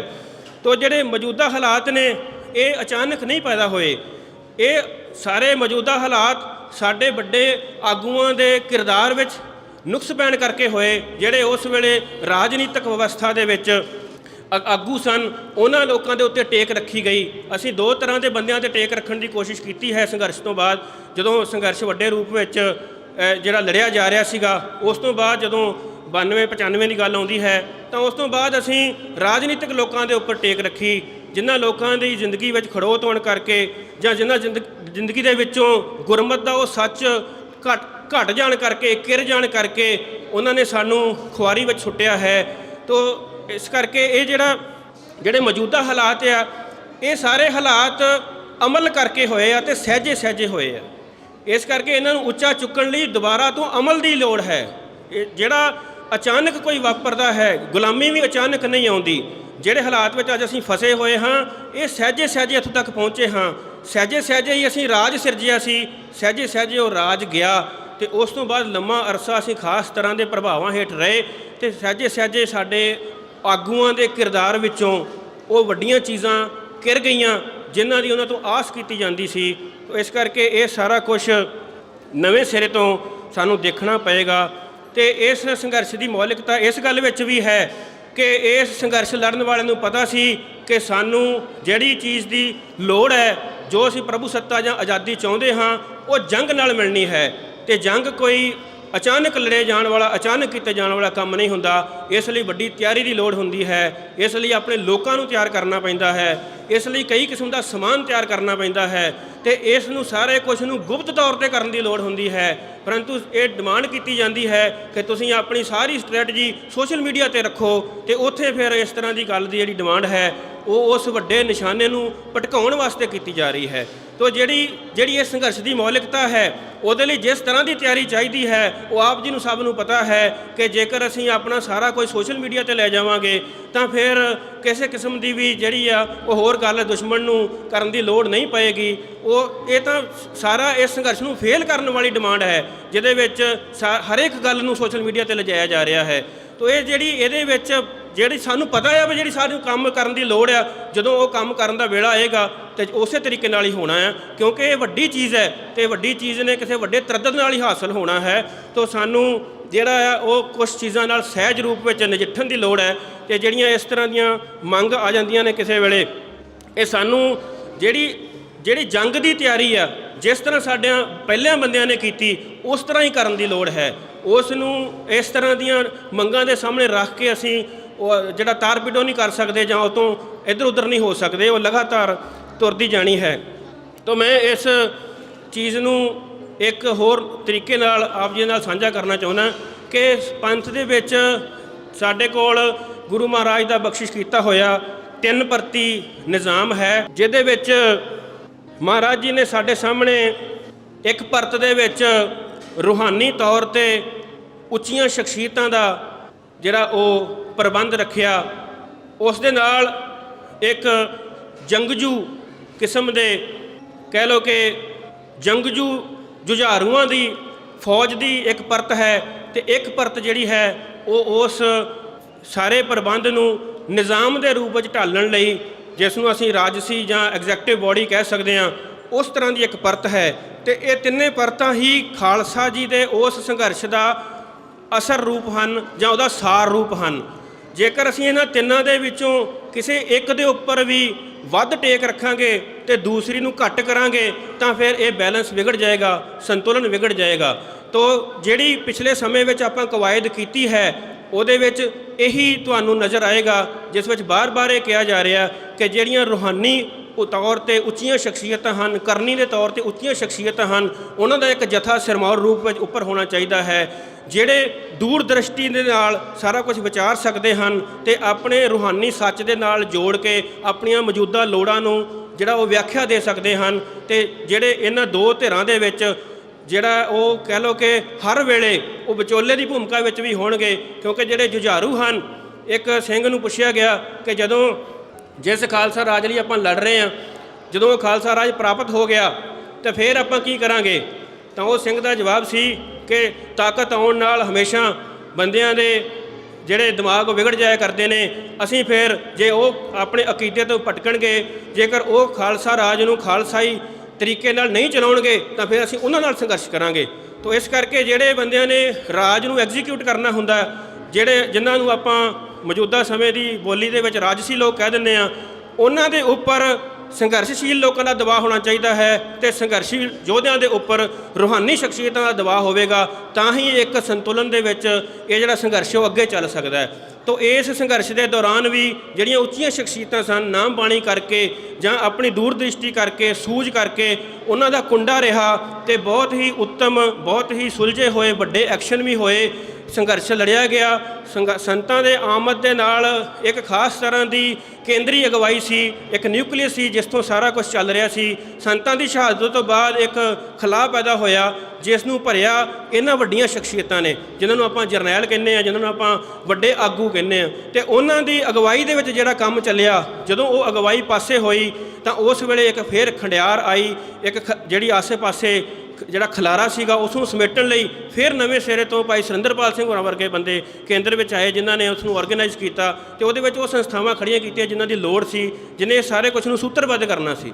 ਤੋ ਇਹ ਜਿਹੜਾ ਇਹਦੇ ਵਿੱਚ ਵੀ ਉਹ ਨਿਸ਼ਾਨਾ ਸੀ। ਅਤੇ ਪਿਛਲੇ ਲੰਮੇ ਅਰਸੇ ਤੋਂ ਜਿਹੜਾ ਭਾਈ ਸੁਰਿੰਦਰਪਾਲ ਸਿੰਘ ਦੀ ਨੇੜਤਾ ਵਿੱਚ ਵਿਚਰਨ ਵਾਲੇ ਸਿੰਘਾਂ ਵੱਲੋਂ ਕੰਮ ਕੀਤੇ ਗਏ ਨੇ, ਉਹਦੇ ਵਿੱਚ ਇਹ ਚੀਜ਼ ਕੰਮ ਕਰਦੀ ਨਜ਼ਰ ਆਉਂਦੀ ਹੈ, ਜਿਹਦੇ ਵਿੱਚ ਆਪਾਂ ਉਹ ਸਾਰੀਆਂ ਐਕਟੀਵਿਟੀਜ਼ ਕੀਤੀਆਂ ਨੇ ਜਿਹਦੇ ਵਿੱਚ ਪੰਥ ਨੂੰ ਉਹ ਦੁਬਾਰਾ ਗੁਰਮਤਿ ਵਾਲੀ ਪਰੰਪਰਾ ਨੂੰ ਜਾਂ ਗੁਰਮਤਿ ਦੀ ਜਿਹੜੀ ਸੰਸਥਾ ਆ ਉਸ ਨੂੰ ਰਿਵਾਈਵ ਕਰਨ ਦੇ ਲਈ ਇੱਕ ਐਗਜ਼ਾਮਪਲ ਸੈੱਟ ਕਰਕੇ ਆਪਾਂ ਅਮਲ ਦੇ ਵਿੱਚ ਲਿਆਂਦੀ ਹੈ ਕਿ ਇਸ ਤਰ੍ਹਾਂ ਪੰਥ ਇਕੱਠਾ ਹੋਵੇ ਅਤੇ ਵੱਡੀਆਂ ਫੈਸਲਿਆਂ ਦੇ, ਕਿਉਂਕਿ ਜਿਹੜੀਆਂ ਦੂਸਰੀਆਂ ਜੇ ਕਹਿ ਲਓ ਕਿ ਜਮਾਤਾਂ ਹਨ, ਉਹਨਾਂ ਦੇ ਕੋਲ ਡੈਮੋਕ੍ਰੇਸੀ ਹੋਰ ਕਈ ਤਰ੍ਹਾਂ ਦੇ ਰੂਪ ਹਨ, ਪਰੰਤੂ ਖਾਲਸੇ ਦਾ ਉਹਨਾਂ ਰੂਪਾਂ ਦੇ ਨਾਲ ਸਰਦਾ ਨਹੀਂ ਹੈ। ਇਸ ਕਰਕੇ ਖਾਲਸੇ ਨੂੰ ਆਪਣੀਆਂ ਰਵਾਇਤਾਂ ਦੁਬਾਰਾ ਤੋਂ ਜਿਉਂਦੀਆਂ ਕਰਨੀਆਂ ਪੈਣੀਆਂ ਹਨ, ਜਿਨ੍ਹਾਂ ਦੀ ਪ੍ਰੈਕਟਿਸ ਸਾਡੇ ਅਮਲ ਵਿੱਚੋਂ ਲਾਂਭੇ ਹੋਈ ਹੈ। ਅਤੇ ਜਦੋਂ ਅਸੀਂ ਇਹ ਪਿਛਲੇ ਲੰਬੇ ਅਰਸੇ ਤੋਂ ਇਹ ਕੁਝ ਕਰ ਰਹੇ ਸੀਗੇ ਤਾਂ ਉਸ ਵੇਲੇ ਹੀ ਜਿਹੜੇ ਬੰਦਿਆਂ ਦੀ ਮੈਂ ਪਹਿਲਾਂ ਗੱਲ ਕਰਕੇ ਹਟਿਆ, ਉਹਨਾਂ ਵੱਲੋਂ ਹਮਲਾ ਸ਼ੁਰੂ ਕੀਤਾ ਗਿਆ ਕਿ ਇਹ ਜਿਹੜਾ ਅਸਲੀ ਨਿਸ਼ਾਨਾ ਹੈ ਉਸ ਤੋਂ ਬਦਲਣ ਦੀ ਕਵਾਇਦ ਹੈ। ਇਹ ਬਿਲਕੁਲ ਇਸ ਤਰ੍ਹਾਂ ਦੀ ਗੱਲ ਨਹੀਂ ਸੀ। ਇਹ ਉਸ ਨਿਸ਼ਾਨੇ ਦੀ ਪ੍ਰਾਪਤੀ ਨੂੰ ਸਰਲ ਕਰਨ ਦੇ ਲਈ ਉਹ ਸਾਰੇ ਰਾਹ ਪੱਧਰੇ ਕੀਤੇ ਜਾ ਰਹੇ ਸਨ। ਆਪਣੇ ਲੋਕਾਂ ਨੂੰ ਤਿਆਰ ਕੀਤਾ ਜਾ ਰਿਹਾ ਹੈ, ਆਪਣੇ ਲੋਕਾਂ ਦੇ ਵਿੱਚ ਜਿਹੜੀ ਫੈਸਲੇ ਲੈਣ ਦੀ ਸ਼ਕਤੀ ਹੈ ਉਸ ਨੂੰ ਉਭਾਰਿਆ ਜਾ ਰਿਹਾ ਹੈ, ਤਾਂ ਕਿ ਸੰਗਤ ਸਮੂਹਿਕ ਰੂਪ ਵਿੱਚ ਆਪਣੀ ਨੁਮਾਇੰਦਗੀ ਦੇ ਰੂਪ ਵਿੱਚ ਪੰਥ ਦੇ ਵੱਡੇ ਫੈਸਲਿਆਂ ਨੂੰ ਕਰਨ ਦੇ ਸਮਰੱਥ ਹੋ ਸਕੇ। ਤੋ ਇਹ ਇੱਕ ਕਿਸਮ ਦੀ ਜਾਂਚ ਹੈ, ਇੱਕ ਕਿਸਮ ਦਾ ਇੱਕ ਕਹਿ ਲਓ ਕਿ ਇੱਕ ਤਰੀਕਾ ਹੈ ਜਿਸ ਦੇ ਨਾਲ ਆਪਣੇ ਲੋਕਾਂ ਨੂੰ ਸਮੂਹਿਕਤਾ ਦੇ ਰੂਪ ਵਿੱਚ ਫੈਸਲੇ ਲੈਣ ਲਈ ਆਪਾਂ ਸ਼ਾਮਿਲ ਕਰਨ ਦੇ ਲਈ ਤਿਆਰ ਕੀਤਾ ਹੈ, ਕਰਨ ਦੀ ਕੋਸ਼ਿਸ਼ ਕਰ ਰਹੇ ਹਾਂ। ਜਿਵੇਂ ਆਪਾਂ ਇਸ ਦੀ ਐਗਜ਼ਾਮਪਲ ਲੈਣੀ ਹੋਵੇ ਤਾਂ ਸਾਡੇ ਦਰਮਿਆਨ ਬੈਠੇ ਨੇ ਕਿਸਾਨ ਜਥੇਬੰਦੀਆਂ ਦੇ ਵੀਰ, ਇਹਨਾਂ ਵੱਲੋਂ ਜਿਹੜਾ ਵੱਡਾ ਸੰਘਰਸ਼ ਵਿੱਢਿਆ ਗਿਆ, ਉਸ ਸੰਘਰਸ਼ ਦੀ ਜਿਹੜੀ ਮੂਲ ਟੇਕ ਆ ਉਹ ਇਸ ਗੱਲ ਵਿੱਚ ਹੈ ਕਿ ਜਦੋਂ ਕਿਸਾਨਾਂ ਦੇ ਸੰਬੰਧੀ ਇਹ ਕਾਨੂੰਨ ਬਣਾਏ ਗਏ ਤਾਂ ਉਹ ਕਾਨੂੰਨ ਵੱਡੇ ਕਾਰੋਬਾਰੀਆਂ ਨੇ ਆਪਣੇ ਅਸਰ ਰਸੂਖ ਨਾਲ ਕੁਝ ਬੰਦਿਆਂ ਨੂੰ ਪ੍ਰਭਾਵਿਤ ਕਰਕੇ ਬਣਵਾ ਲਏ ਨੇ। ਉਹਦੇ ਵਿੱਚ ਜਿਹੜੇ ਆਮ ਲੋਕ ਆ ਉਹਨਾਂ ਦੀ ਸ਼ਮੂਲੀਅਤ ਨਹੀਂ ਹੈ ਅਤੇ ਆਮ ਲੋਕਾਂ ਦੇ ਹਿੱਤੋਂ ਚੱਖੋਂ ਓਹਲੇ ਹੋਏ ਨੇ। ਇਸੇ ਚੀਜ਼ ਦੇ ਬਰਅਕਸ ਇਹਦੇ ਬਿਲਕੁਲ ਉਲਟ ਖਾਲਸਾ ਜੀ ਦੇ ਨਿਜ਼ਾਮ ਵਿੱਚ ਫੈਸਲੇ ਕਿਵੇਂ ਲਏ ਜਾਣੇ ਨੇ, ਜਿਸ ਵਿੱਚ ਥੱਲੇ ਵਾਲੇ ਪੱਧਰ ਤੋਂ ਹਰੇਕ ਕਿਸਮ ਦੀ ਜਿਹੜੀ ਸਾਡੀ ਸਮੂਹਿਕਤਾ ਹੈ ਉਸ ਦੀ ਨੁਮਾਇੰਦਗੀ ਉਹਨਾਂ ਗੁਰਮਤਿਆਂ ਦੇ ਰਾਹੀਂ ਉਸ ਨੂੰ ਰਿਵਾਈਵ ਕਰਨ ਦੀ ਕੋਸ਼ਿਸ਼ ਕੀਤੀ ਗਈ ਹੈ, ਜਿਹਦੇ ਵਿੱਚ ਸਮੂਹਿਕਤਾ ਨੂੰ ਗੁਰਮਤੇ ਕਰਨ ਦੇ ਲਈ ਤਿਆਰ ਕੀਤਾ ਗਿਆ ਹੈ। ਇਹ ਉਸ ਸੰਘਰਸ਼ ਦੀ ਮੌਲਿਕਤਾ ਨੂੰ ਅੱਗੇ ਲੈ ਕੇ ਜਾਣ ਵਾਲੀ ਗੱਲ ਸੀ, ਜਿਸ ਨੂੰ ਸਮਝਿਆ ਨਹੀਂ ਗਿਆ ਤੇ ਕਿਸੇ ਹੋਰ ਡਰ ਕਰਕੇ, ਜਿਵੇਂ ਮੈਂ ਦੱਸਿਆ ਕਿ ਬੰਦਿਆਂ ਦੇ ਮਨਾਂ ਦੇ ਉੱਤੇ ਬਹੁਤ ਸਾਰੇ ਡਰ ਨੇ, ਉਹ ਨਿਰਭਉ ਨਿਰਵੈਰ ਨਹੀਂ ਹੋ ਸਕੇ ਤੇ ਉਹਨਾਂ ਡਰਾਂ ਕਰਕੇ ਉਹਨਾਂ ਵੱਲੋਂ ਕਈ ਕਿਸਮ ਦੇ ਜਿਹੜੇ ਇਲਜ਼ਾਮ ਨੇ ਉਹਨਾਂ ਦੀ ਵਾਛੜ ਕੀਤੀ ਗਈ। ਭਾਵੇਂ ਕਿ ਆਪਾਂ ਨੂੰ ਕੋਈ ਕਿਸੇ ਨੂੰ ਸਪਸ਼ਟੀਕਰਨ ਦੇਣ ਦੀ ਲੋੜ ਨਹੀਂ ਵੀ ਸੀ, ਪਰੰਤੂ ਕਿਉਂਕਿ ਇੱਕ ਖਾਸ ਮੌਕੇ 'ਤੇ ਆਪਾਂ ਇਕੱਤਰ ਹੋਏ ਹਾਂ, ਜਿਹੜੀਆਂ ਭਵਿੱਖਬਾਣੀਆਂ ਭਾਈ ਸੁਰਿੰਦਰਪਾਲ ਸਿੰਘ ਜੀ ਨੇ ਕੀਤੀਆਂ ਸਨ ਉਹ ਸਾਨੂੰ ਅੱਖਰ ਅੱਖਰ ਸੱਚ ਹੁੰਦੀਆਂ ਦਿਸ ਰਹੀਆਂ ਨੇ ਤੇ ਇਸ ਦੀ ਗਵਾਹੀ ਸਾਡੇ ਦਰਮਿਆਨ ਮੌਜੂਦ ਹੈ। ਇਸ ਕਰਕੇ ਇਹ ਗੱਲਾਂ ਕਰਨ ਦੀ ਲੋੜ ਸੀ। ਤਾਂ ਇਹ ਉਸੇ ਹੀ ਸੰਘਰਸ਼ ਦੇ ਕੁਝ ਮੌਲਿਕਤਾ ਵਾਲੇ ਨੁਕਤੇ ਹਨ ਜਿਹੜੇ ਮੈਂ ਆਪ ਜੀ ਦੇ ਸਾਹਮਣੇ ਰੱਖਣ ਦੀ ਕੋਸ਼ਿਸ਼ ਕਰ ਰਿਹਾ ਹਾਂ। ਤਾਂ ਸਾਨੂੰ ਜਦ ਤੱਕ ਅਸੀਂ ਹਾਲਾਤ ਨੂੰ ਪਛਾਣਨ ਵਾਲੀ ਨੀਝ ਦੇ ਮਾਲਿਕ ਨਹੀਂ ਬਣ ਜਾਂਦੇ ਤਦ ਤੱਕ ਅਸੀਂ ਨਵੀਂ ਸਥਿਤੀ ਨਹੀਂ ਸਿਰਜ ਸਕਦੇ।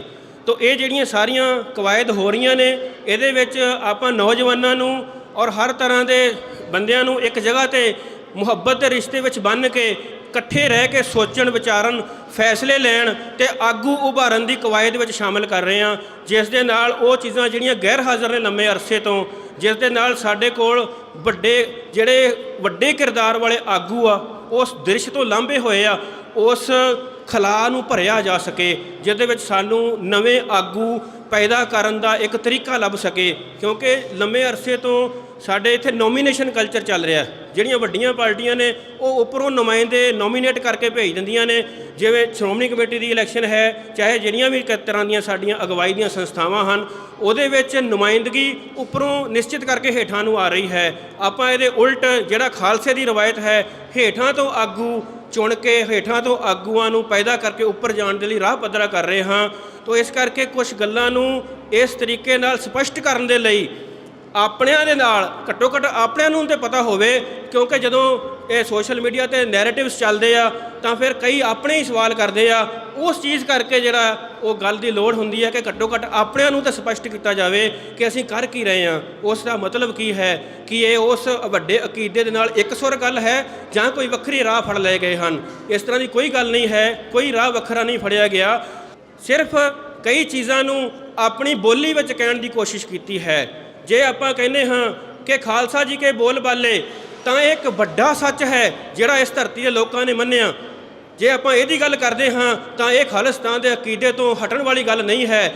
ਇਹ ਕਿਉਂਕਿ ਜਿਹੜਾ ਖਾਲਿਸਤਾਨ ਸ਼ਬਦ ਹੈ ਉਸ ਦੀ ਉਮਰ ਨੇੜੇ ਹੈ, ਪਰੰਤੂ ਜਿਹੜਾ ਖਾਲਸਾ ਜੀ ਕੇ ਬੋਲ ਬਾਲੇ ਹੈ ਉਹ ਤਾਂ ਉਸ ਵੇਲੇ ਸੀ ਜਦੋਂ ਅਸੀਂ ਘੋੜਿਆਂ ਦੀਆਂ ਕਾਠੀਆਂ 'ਤੇ ਰਹਿੰਦੇ ਸੀ। ਉਹ ਤਾਂ ਉਸ ਵੇਲੇ ਸੀ ਜਦੋਂ ਲਾਹੌਰ ਦੀ ਪੰਚਾਇਤ ਨੇ ਆਪ ਇਕੱਠੇ ਹੋ ਕੇ ਕਿਹਾ ਸੀਗਾ ਕਿ ਆਓ ਜੇ ਆਪਣੇ ਬੋਲ ਬਾਲੇ ਇੱਥੇ ਕਰੋ ਅਤੇ ਤੁਸੀਂ ਉਹ ਅਦਾਲਤ ਲਾਓ ਅਤੇ ਉਹ ਨਿਆਂ ਸਾਨੂੰ ਦਿਓ ਜਿਹੜੇ ਦੇਣ 'ਤੇ ਤੁਸੀਂ ਸਮਰੱਥ ਹੋ, ਜੇ ਤੁਹਾਨੂੰ ਗੁਰੂ ਨੇ ਸਮਰੱਥ ਬਣਾਇਆ।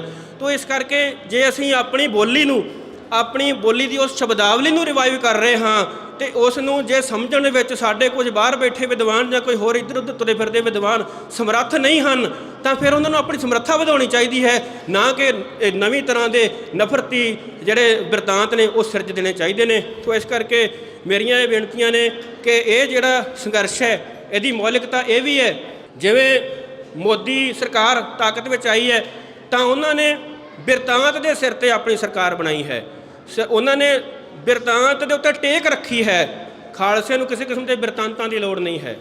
ਖਾਲਸੇ ਨੂੰ ਆਪਣੇ ਅਮਲ ਨੂੰ ਵੱਡਾ ਕਰਨ ਦੀ ਲੋੜ ਹੈ, ਆਪਣੇ ਕਿਰਦਾਰ ਨੂੰ ਵੱਡਾ ਕਰਨ ਦੀ ਲੋੜ ਹੈ। ਬਿਰਤਾਂਤ ਤਾਂ ਲੋਕ ਸੁਣਾਉਣਗੇ ਕਿ ਇਹਨਾਂ ਯੋਧਿਆਂ ਨੇ ਇਸ ਸੱਚ ਲਈ ਕੁਰਬਾਨੀਆਂ ਕੀਤੀਆਂ ਨੇ, ਇਸ ਕੰਮ ਲਈ ਸ਼ਹਾਦਤਾਂ ਕੀਤੀਆਂ ਨੇ। ਇਸ ਸੰਘਰਸ਼ ਦੀ ਮੌਲਿਕਤਾ ਇਹ ਵੀ ਹੈ ਕਿ ਇਹਦੇ ਵਿੱਚ ਪ੍ਰਾਪਤੀ ਰਾਜ ਭਾਗ ਦੀ ਨਹੀਂ ਹੈ, ਇਹਦੇ ਵਿੱਚ ਪ੍ਰਾਪਤੀ ਬਖਸ਼ਿਸ਼ ਜੋ ਵੀ ਹੋਣਾ ਹੈ ਉਹ ਸ਼ਹਾਦਤ ਦੇ ਰੂਪ ਵਿੱਚ ਹੋਣਾ ਹੈ। ਤਾਂ ਇਸ ਕਰਕੇ ਜਿਹੜੇ ਬੰਦਿਆਂ ਨੇ ਸੰਘਰਸ਼ ਲੜਿਆ ਉਹਨਾਂ ਨੂੰ ਪਤਾ ਸੀ ਕਿ ਅਸੀਂ ਜਿਸ ਰਾਹ 'ਤੇ ਚੱਲ ਰਹੇ ਹਾਂ ਇਸ ਰਾਹ 'ਤੇ ਚੱਲ ਕੇ ਸਾਨੂੰ ਪ੍ਰਾਪਤੀ ਕੇਵਲ ਤੇ ਕੇਵਲ ਜੇ ਮਹਾਰਾਜ ਦੀ ਬਖਸ਼ਿਸ਼ ਨਾਲ ਹੋਣੀ ਹੈ ਤਾਂ ਉਹ ਸ਼ਹਾਦਤ ਦੀ ਹੋਣੀ ਹੈ। ਅਤੇ ਮੈਂ ਉਹਨਾਂ ਬੰਦਿਆਂ ਨੂੰ ਜਾਣਦਾ ਜਿਹੜੇ ਸ਼ਹੀਦ ਨਹੀਂ ਹੋਏ, ਉਹ ਤਰਲੇ ਲੈਂਦੇ ਨੇ ਕਿ ਮਹਾਰਾਜ ਨੇ ਸਾਡੀ ਅਰਦਾਸ ਕਿਉਂ ਨਹੀਂ ਸੁਣੀ, ਅਸੀਂ ਸ਼ਹੀਦ ਕਿਉਂ ਨਹੀਂ ਹੋਏ। ਤਾਂ ਇਸ ਕਰਕੇ ਜਿਹੜੀਆਂ ਇਹ ਚੀਜ਼ਾਂ ਨੇ ਤੇ ਜਾਂ ਇਸ ਤਰ੍ਹਾਂ ਦੇ ਸਵਾਲ ਆਉਂਦੇ ਨੇ ਕਿ ਇਸ ਸੰਘਰਸ਼ ਵਿੱਚੋਂ ਆਪਾਂ ਪ੍ਰਾਪਤੀ ਕੀ ਕੀਤੀ ਹੈ, ਖੱਟਿਆ ਕੀ ਹੈ, ਉਹ ਇਸ ਕਰਕੇ ਆਉਂਦੇ ਨੇ ਕਿਉਂਕਿ ਸੰਘਰਸ਼ ਨੂੰ ਦੇਖਣ ਦਾ ਨਜ਼ਰੀਆ ਹੋਰ ਸੀ, ਉਸ ਦੀ ਮੌਲਿਕਤਾ ਨਾਲ ਜੁੜਿਆ ਨਹੀਂ ਗਿਆ ਉਸ ਥਾਂ ਤੋਂ ਜਿੱਥੋਂ ਜੁੜਨ ਦੀ ਲੋੜ ਸੀ। ਤਾਂ ਇਹ ਜਿਹੜੀਆਂ ਚੀਜ਼ਾਂ ਸਾਨੂੰ ਡਿਸਟਰਬ ਕਰਦੀਆਂ ਨੇ ਜਾਂ ਸਾਨੂੰ ਕਹਿ ਲਓ ਕਿ ਵਿਚਲਿਤ ਕਰਦੀਆਂ ਨੇ, ਉਹਨਾਂ ਨੂੰ ਐਡਰੈਸ ਕਰਨ ਦੇ ਲਈ ਘੱਟੋ ਘੱਟ ਆਪਣਿਆਂ ਦੇ ਨਾਲ ਸਾਂਝ ਪਾਉਣ ਲਈ ਇਹ ਬਚਨ ਆਪ ਜੀ ਨਾਲ ਸਾਂਝੇ ਕੀਤੇ ਜਾ ਰਹੇ ਹਨ। ਮੈਂ ਫਿਰ ਆਪ ਜੀ ਨੂੰ ਦੁਹਰਾਉਣਾ ਚਾਹੁੰਦਾ ਕਿ ਸਾਡੀ ਟੇਕ ਨਾ ਹੀ ਵਿਦਵਾਨਾਂ 'ਤੇ ਹੈ, ਨਾ ਹੀ ਰਾਜਸੀ ਲੋਕਾਂ 'ਤੇ ਹੈ, ਨਾ ਹੀ ਕੇਵਲ ਲੜਨ ਵਾਲਿਆਂ ਦੇ ਉੱਤੇ ਹੈ। ਸਾਡੀ ਟੇਕ ਜਿਹੜੀ ਹੈ ਉਹ ਸੱਚ 'ਤੇ ਹੈ, ਨਾਮ 'ਤੇ ਹੈ। ਸਾਨੂੰ ਵੋਟ ਨਾ ਹੀ ਹਥਿਆਰਾਂ ਦੀ ਹੈ, ਨਾ ਹੀ ਕਿਸੇ ਮੁਲਕ ਦੀ ਹੈ, ਨਾ ਹੀ ਕਿਸੇ ਮੁਲਕ ਦੀ ਗੌਰਮੈਂਟ ਦੀ ਹੈ, ਨਾ ਹੀ ਇੰਟੈਲੀਜੈਂਸੀਆ ਦੀ ਹੈ, ਨਾ ਹੀ ਵਿਦਵਾਨਾਂ ਦੀ ਹੈ। ਸਾਨੂੰ ਵੋਟ ਹੈ ਤੇ ਸੰਗਤ ਦੀ ਹੈ, ਸਾਨੂੰ ਵੋਟ ਹੈ ਤੇ ਬਾਣੀ ਦੀ ਹੈ। ਇਹੀ ਇਸ ਸੰਘਰਸ਼ ਦੀ ਮੌਲਿਕਤਾ ਹੈ। ਤੇ ਜੇ ਇਸ ਨੂੰ ਨਹੀਂ ਸਮਝਿਆ ਜਾਏਗਾ ਤੇ ਲਗਾਤਾਰ ਉਲਝਦੇ ਰਵਾਂਗੇ, ਆਪਸ ਵਿੱਚ ਖੋਜਲਦੇ ਰਵਾਂਗੇ, ਇੱਕ ਦੂਸਰੇ ਦੇ ਉੱਤੇ ਇਲਜ਼ਾਮਬਾਜ਼ੀ ਦੇ ਦੌਰ ਚੱਲਦੇ ਰਹਿਣਗੇ, ਜਿਹੜੇ ਹੁਣ ਬੜੇ ਜ਼ੋਰ ਨਾਲ ਚੱਲ ਰਹੇ ਨੇ। ਤੋ ਖਾਲਸਾ ਜੀ, ਇਹ ਜਿਹੜਾ ਦੌਰ ਚੱਲ ਰਿਹਾ ਇਸ ਵੇਲੇ ਬੜਾ ਨਾਜ਼ੁਕ ਦੌਰ ਹੈ। ਦੁਨੀਆ ਦੇ ਵਿੱਚ ਵੱਡੀਆਂ ਹਕੂਮਤਾਂ ਆਪਸ ਦੇ ਵਿੱਚ ਆਮੋ ਸਾਹਮਣੇ ਟੱਕਰ ਲੈਣ ਲਈ ਆਪਣਾ ਬਲ ਤੋਲ ਰਹੀਆਂ ਨੇ। ਤੇ ਕੱਲ੍ਹ ਪਰਸੋਂ ਦੀ ਜਿਸ ਤਰ੍ਹਾਂ ਦੀ ਇਸ ਖਿੱਤੇ ਦੇ ਵਿੱਚ ਜਿਹੜੀ ਹਲਚਲ ਹੋਈ ਹੈ, ਤੇ ਜਾਂ ਪਹਿਲੇ ਲੰਮੇ ਅਰਸੇ ਤੋਂ ਆਪਣੇ ਬੰਦਿਆਂ ਵੱਲੋਂ ਲਗਾਤਾਰ ਇਹ ਗੱਲ ਕੀਤੀ ਜਾ ਰਹੀ ਹੈ ਕਿ ਇਸ ਜੀਓਪੋਲਿਟਿਕਸ ਦੇ ਜਿਹੜੇ ਹਾਲਾਤ ਬਣ ਰਹੇ ਨੇ ਉਹਦੇ ਵਿੱਚ ਸਿੱਖਾਂ ਦੇ ਲਈ ਬਹੁਤ ਜ਼ਿਆਦਾ ਸੰਭਲ ਕੇ ਚੱਲਣ ਦਾ ਵੇਲਾ ਹੈ। ਇਸ ਕਰਕੇ ਅਸੀਂ ਆਪਣੀ એનર્ਜੀ ਨੂੰ ਜਿਹੜਾ ਉਹ ਬਚਾ ਕੇ ਰੱਖਣਾ ਹੈ ਤੇ ਉਸ ਨੂੰ ਉਸੇ ਸਿਰਜਣਾਤਮਕ ਰੂਪ ਵਿੱਚ ਅੱਗੇ ਚਲਾਉਣ ਦੀ ਲੋੜ ਹੈ, ਨਾ ਕਿ ਉਸ એનર્ਜੀ ਨੂੰ ਅਸੀਂ ਆਪਸੀ ਵਿਵਾਦਾਂ ਦੇ ਵਿੱਚ ਖਪਾਉਂਦੇ ਫਿਰੀਏ। ਤੋਂ ਮੈਂ ਬਹੁਤ ਸਾਰੇ ਵੱਡੇ ਬੰਦਿਆਂ ਦੇ ਵਿਚਾਰ ਪਿਛਲੇ ਸਮੇਂ ਵਿੱਚ ਸੁਣਨ ਦੀ ਕੋਸ਼ਿਸ਼ ਕੀਤੀ, ਜਿਨ੍ਹਾਂ ਦੇ ਦਾਅਵੇ ਸਨ ਕਿ ਉਹ ਪੰਥ ਦੇ ਖੈਰ ਖਵਾਹ ਹਨ ਤੇ ਪੰਥ ਦਾ ਨੈਰੇਟਿਵ ਅੱਗੇ ਤੋਰ ਰਹੇ ਹਨ। ਪਰੰਤੂ ਉਸ ਦੇ ਵਿੱਚੋਂ ਜਿਹੜੇ ਬੰਦਿਆਂ ਨੇ ਜ਼ਿਆਦਾ ਦਾਅਵਾ ਕੀਤਾ ਸੀਗਾ, ਉਹ ਉਹਨਾਂ ਬੰਦਿਆਂ ਦੇ ਵਿਚਾਰ ਸੁਣਨ ਤੋਂ ਬਾਅਦ ਨਿਰਾਸ਼ਾ ਹੋਈ। ਜਿੰਨੀਆਂ ਵੀ ਤਰ੍ਹਾਂ ਦੀਆਂ ਬਹਿਸਾਂ ਦਸਮ ਗ੍ਰੰਥ ਨੂੰ ਲੈ ਕੇ ਜਾਂ ਕੁਝ ਹੋਰ ਚੀਜ਼ਾਂ ਦੀਆਂ ਚੱਲ ਰਹੀਆਂ ਨੇ। ਇੱਕ ਵੱਡੇ ਪੱਤਰਕਾਰ ਸਾਹਿਬ ਇੱਕ ਦਿਨ ਇੱਕ ਗੋਸ਼ਟੀ ਵਿੱਚ ਬੈਠੇ ਕਹਿ ਰਹੇ ਸਨ ਕਿ ਜਦੋਂ ਬੰਦਾ ਬਹਾਦਰ ਨੂੰ ਗੁਰੂ ਪਾਤਸ਼ਾਹ ਨੇ ਤੋਰਿਆ ਤਾਂ ਉਹਨਾਂ ਨੇ ਪੰਚ ਪ੍ਰਧਾਨੀ ਪਰੰਪਰਾ ਦੇ ਉੱਤੇ ਇੱਕ ਆਗੂ ਲਾਇਆ, ਜਿਹੜੀ ਕਿ ਮੂਲ ਖਾਲਸਾ ਸਿਧਾਂਤ ਦੇ ਬਿਲਕੁਲ ਉਲਟ ਸਮਝ ਹੈ। ਇਹ ਮਾਡਰਨਿਟੀ ਵਿੱਚੋਂ ਨਿਕਲੀ ਹੋਈ ਚੀਜ਼ ਹੈ, ਜਿਹਦੇ 'ਚੋਂ ਵਾਹਿਦ ਆਗੂ ਦਾ ਜਿਹੜਾ ਸਿਧਾਂਤ ਹੈ ਉਹ ਕੰਮ ਕਰ ਰਿਹਾ। ਖਾਲਸੇ ਦਾ ਵਾਹਿਦ ਆਗੂ ਕੋਈ ਨਹੀਂ ਹੁੰਦਾ। ਪੰਜਾਂ ਸਿੰਘਾਂ ਦੀ ਤਾਬਿਆ ਬੰਦਾ ਬਹਾਦਰ ਨੂੰ ਭੇਜਿਆ ਗਿਆ। ਤਾਂ ਜਦੋਂ ਅਸੀਂ ਵੱਡੇ ਜਿਹੜੇ ਬਿਰਤਾਂਤ ਘੜਨ ਵਾਲੇ ਬੰਦੇ ਨੇ, ਜਿਨ੍ਹਾਂ ਦੇ ਕੋਲ ਕਿਸੇ ਸਮੇਂ ਦੇ ਵਿੱਚ ਇਸ ਤਰ੍ਹਾਂ ਦੀ ਅਥਾਰਟੀ ਰਹੀ ਕਿ ਉਹ ਜੋ ਕਹਿ ਦੇਣ ਉਹ ਸੰਘਰਸ਼ ਦਾ ਸੱਚ ਮੰਨਿਆ ਜਾਂਦਾ ਰਿਹਾ, ਉਹਨਾਂ ਬੰਦਿਆਂ ਦੀਆਂ ਇਸ ਤਰ੍ਹਾਂ ਦੀਆਂ ਗਲਤ ਧਾਰਨਾਵਾਂ ਜਿਹੜੀਆਂ ਨੇ ਉਸ ਨੂੰ ਕਿਹਨੇ ਚੈੱਕ ਕਰਨਾ ਹੈ। ਤਾਂ ਆਪਣੇ ਬੰਦਿਆਂ ਨੂੰ ਘੱਟੋ ਘੱਟ ਦੱਸਣ ਦੇ ਲਈ ਮੈਂ ਇਹ ਗੱਲ ਕਰ ਰਿਹਾ। ਇਸ ਕਰਕੇ ਮੈਂ ਇੰਡੀਵਿਜੂਅਲ ਐਗਜ਼ਾਮਪਲ ਤੁਹਾਡੇ ਸਾਹਮਣੇ ਰੱਖ ਰਿਹਾ। ਉਹ ਇਸ ਕਰਕੇ ਰੱਖਣੀਆਂ ਪੈ ਰਹੀਆਂ ਨੇ ਕਿਉਂਕਿ ਇਹਨਾਂ ਥਾਵਾਂ ਦੇ ਉੱਤੋਂ ਇਹ ਉਹ ਸੋਮੇ ਨੇ ਜਿੱਥੋਂ ਇਸ ਤਰ੍ਹਾਂ ਦੀ ਸ਼ਰਾਰਤ ਪੈਦਾ ਹੋ ਰਹੀ ਹੈ। ਤੋ ਇਸ ਕਰਕੇ ਜਿਹੜਾ ਇਹ ਸੰਘਰਸ਼ ਦਾ ਸੱਚ ਹੈ, ਇਹਦੀ ਮੌਲਿਕਤਾ ਹੈ। ਇਹ ਕੋਈ ਦਾਅਵਾ ਨਹੀਂ ਹੈ ਕਿ ਜੋ ਆਪਾਂ ਕਹਿਤਾ, ਜੋ ਕਮਲਜੀਤ ਸਿੰਘ ਨੇ ਇੱਥੇ ਕਹਿਤਾ, ਇਹੋ ਹੀ ਸੰਘਰਸ਼ ਦੀ ਅਸਲ ਮੌਲਿਕਤਾ ਹੈ। ਸੰਘਰਸ਼ ਦੀ ਅਸਲ ਮੌਲਿਕਤਾ ਸੰਘਰਸ਼ ਲੜਨ ਵਾਲਿਆਂ ਨੂੰ ਜ਼ਿਆਦਾ ਪਤਾ ਹੈ। ਉਹਨਾਂ ਨੂੰ ਉਹਨਾਂ ਦੀ ਆਤਮਾ ਦੇ ਵਿੱਚ ਇਸ ਗੱਲ ਦਾ ਸੱਚ ਪਤਾ ਹੁੰਦਾ ਹੈ। ਜਿਵੇਂ ਰੱਬ ਨੂੰ ਡਿਫਾਈਨ ਨਹੀਂ ਕੀਤਾ ਜਾ ਸਕਦਾ, ਜਿਵੇਂ ਜਿਨ ਹੀ ਪਾਇਆ ਤਿਨ ਹੀ ਛਪਾਇਆ ਵਾਲੀ ਗੱਲ ਹੈ।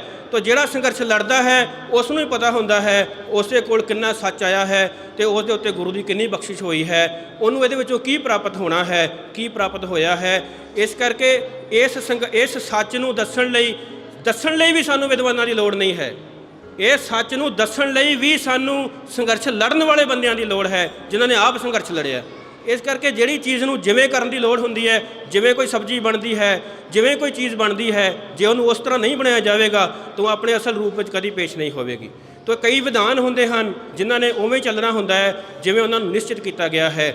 ਜਿਵੇਂ ਸਾਡੇ ਇੱਥੇ ਗੈਰ ਕੁਦਰਤੀ ਜਿਹੜੀਆਂ ਰੁਚੀਆਂ ਨੇ ਉਹ ਬਾਕੀ ਥਾਵਾਂ 'ਤੇ ਪ੍ਰਚਲਿਤ ਹੋ ਰਹੀਆਂ ਨੇ। ਜਿਵੇਂ ਬੱਚੇ ਦੇ ਜਨਮ ਸੰਬੰਧੀ ਗੈਰ ਕੁਦਰਤੀ ਵਿਧੀਆਂ ਆ ਗਈਆਂ ਨੇ, ਫਸਲਾਂ ਸੰਬੰਧੀ ਗੈਰ ਕੁਦਰਤੀ ਵਿਧੀਆਂ ਆ ਗਈਆਂ ਨੇ। ਇਵੇਂ ਹੀ ਗੈਰ ਕੁਦਰਤੀ ਰੂਪ ਵਿੱਚ ਆਪਣੇ ਸੰਘਰਸ਼ ਨੂੰ ਦੇਖਣ ਦੀ ਵੀ ਲੋਕਾਂ ਨੇ ਜਾਚ ਸਿੱਖ ਲਈ ਹੈ ਤੇ ਉਸ ਦੀਆਂ ਜਿਹੜੀਆਂ ਕੁਦਰਤੀ ਤੇ ਬਹੁਤ ਮੌਲਿਕ ਚੀਜ਼ਾਂ ਨੇ ਉਹਨਾਂ ਦਾ ਨਾਸ਼ ਕਰ ਰਹੇ ਨੇ ਉਹ ਲੋਕ। ਤਾਂ ਇਹਨਾਂ ਚੀਜ਼ਾਂ ਨੂੰ ਪਛਾਣਨ ਦੀ ਲੋੜ ਹੈ ਤੇ ਇਸ ਨੁਕਤੇ ਨੂੰ ਆਪ ਜੀ ਦੇ ਨਾਲ ਸਾਂਝਾ ਕਰਨ ਦੇ ਲਈ ਮੈਂ ਇਹ ਪਹਿਲ ਕੀਤੀ ਹੈ, ਜਾਂ ਕਹਿ ਲਓ ਕਿ ਇਹ ਖੁੱਲ੍ਹ ਲਈ ਹੈ। ਭਾਵੇਂ ਇਸ ਤੋਂ ਬਾਅਦ ਆਪਣੇ ਹੀ ਬੰਦਿਆਂ ਜਿਨ੍ਹਾਂ ਨੇ ਪਹਿਲਾਂ ਤੋਂ ਇਹ ਫੈਸਲਾ ਕੀਤਾ ਹੋਇਆ ਸੀਗਾ ਕਿ ਕਿਸੇ ਵੀ ਕਿਸਮ ਦੇ ਆਪਾਂ ਇੰਡੀਵਿਜੂਅਲਸ ਦੀ ਗੱਲ ਨਹੀਂ ਕਰਨੀ, ਭਾਵੇਂ ਕਿ ਮੈਂ ਉਹਨਾਂ ਕੋਲੋਂ ਹੁਣੇ ਮਾਫੀ ਮੰਗ ਲੈਣੀ ਹੈ ਜਾ ਕੇ, ਪਰੰਤੂ ਮੈਂ ਇਸ ਗੱਲ ਦੇ ਲਈ ਆਪਣੇ ਆਪ ਨਿੱਜੀ ਤੌਰ 'ਤੇ ਜ਼ਿੰਮੇਵਾਰ ਹਾਂ। ਜੋ ਮੈਂ ਕਿਹਾ ਹੈ ਮੈਨੂੰ ਰੋਕਿਆ ਗਿਆ ਕਿ ਨਹੀਂ ਕਰਨਾ, ਪਰ ਕਈ ਚੀਜ਼ਾਂ ਦੀ ਹੱਦ ਹੁੰਦੀ ਹੈ ਜਿਸ ਤੋਂ ਅੱਗੇ ਜਾ ਕੇ ਆਪਾਂ ਨੂੰ ਗੱਲ ਕਰਨੀ ਪੈਂਦੀ ਹੈ।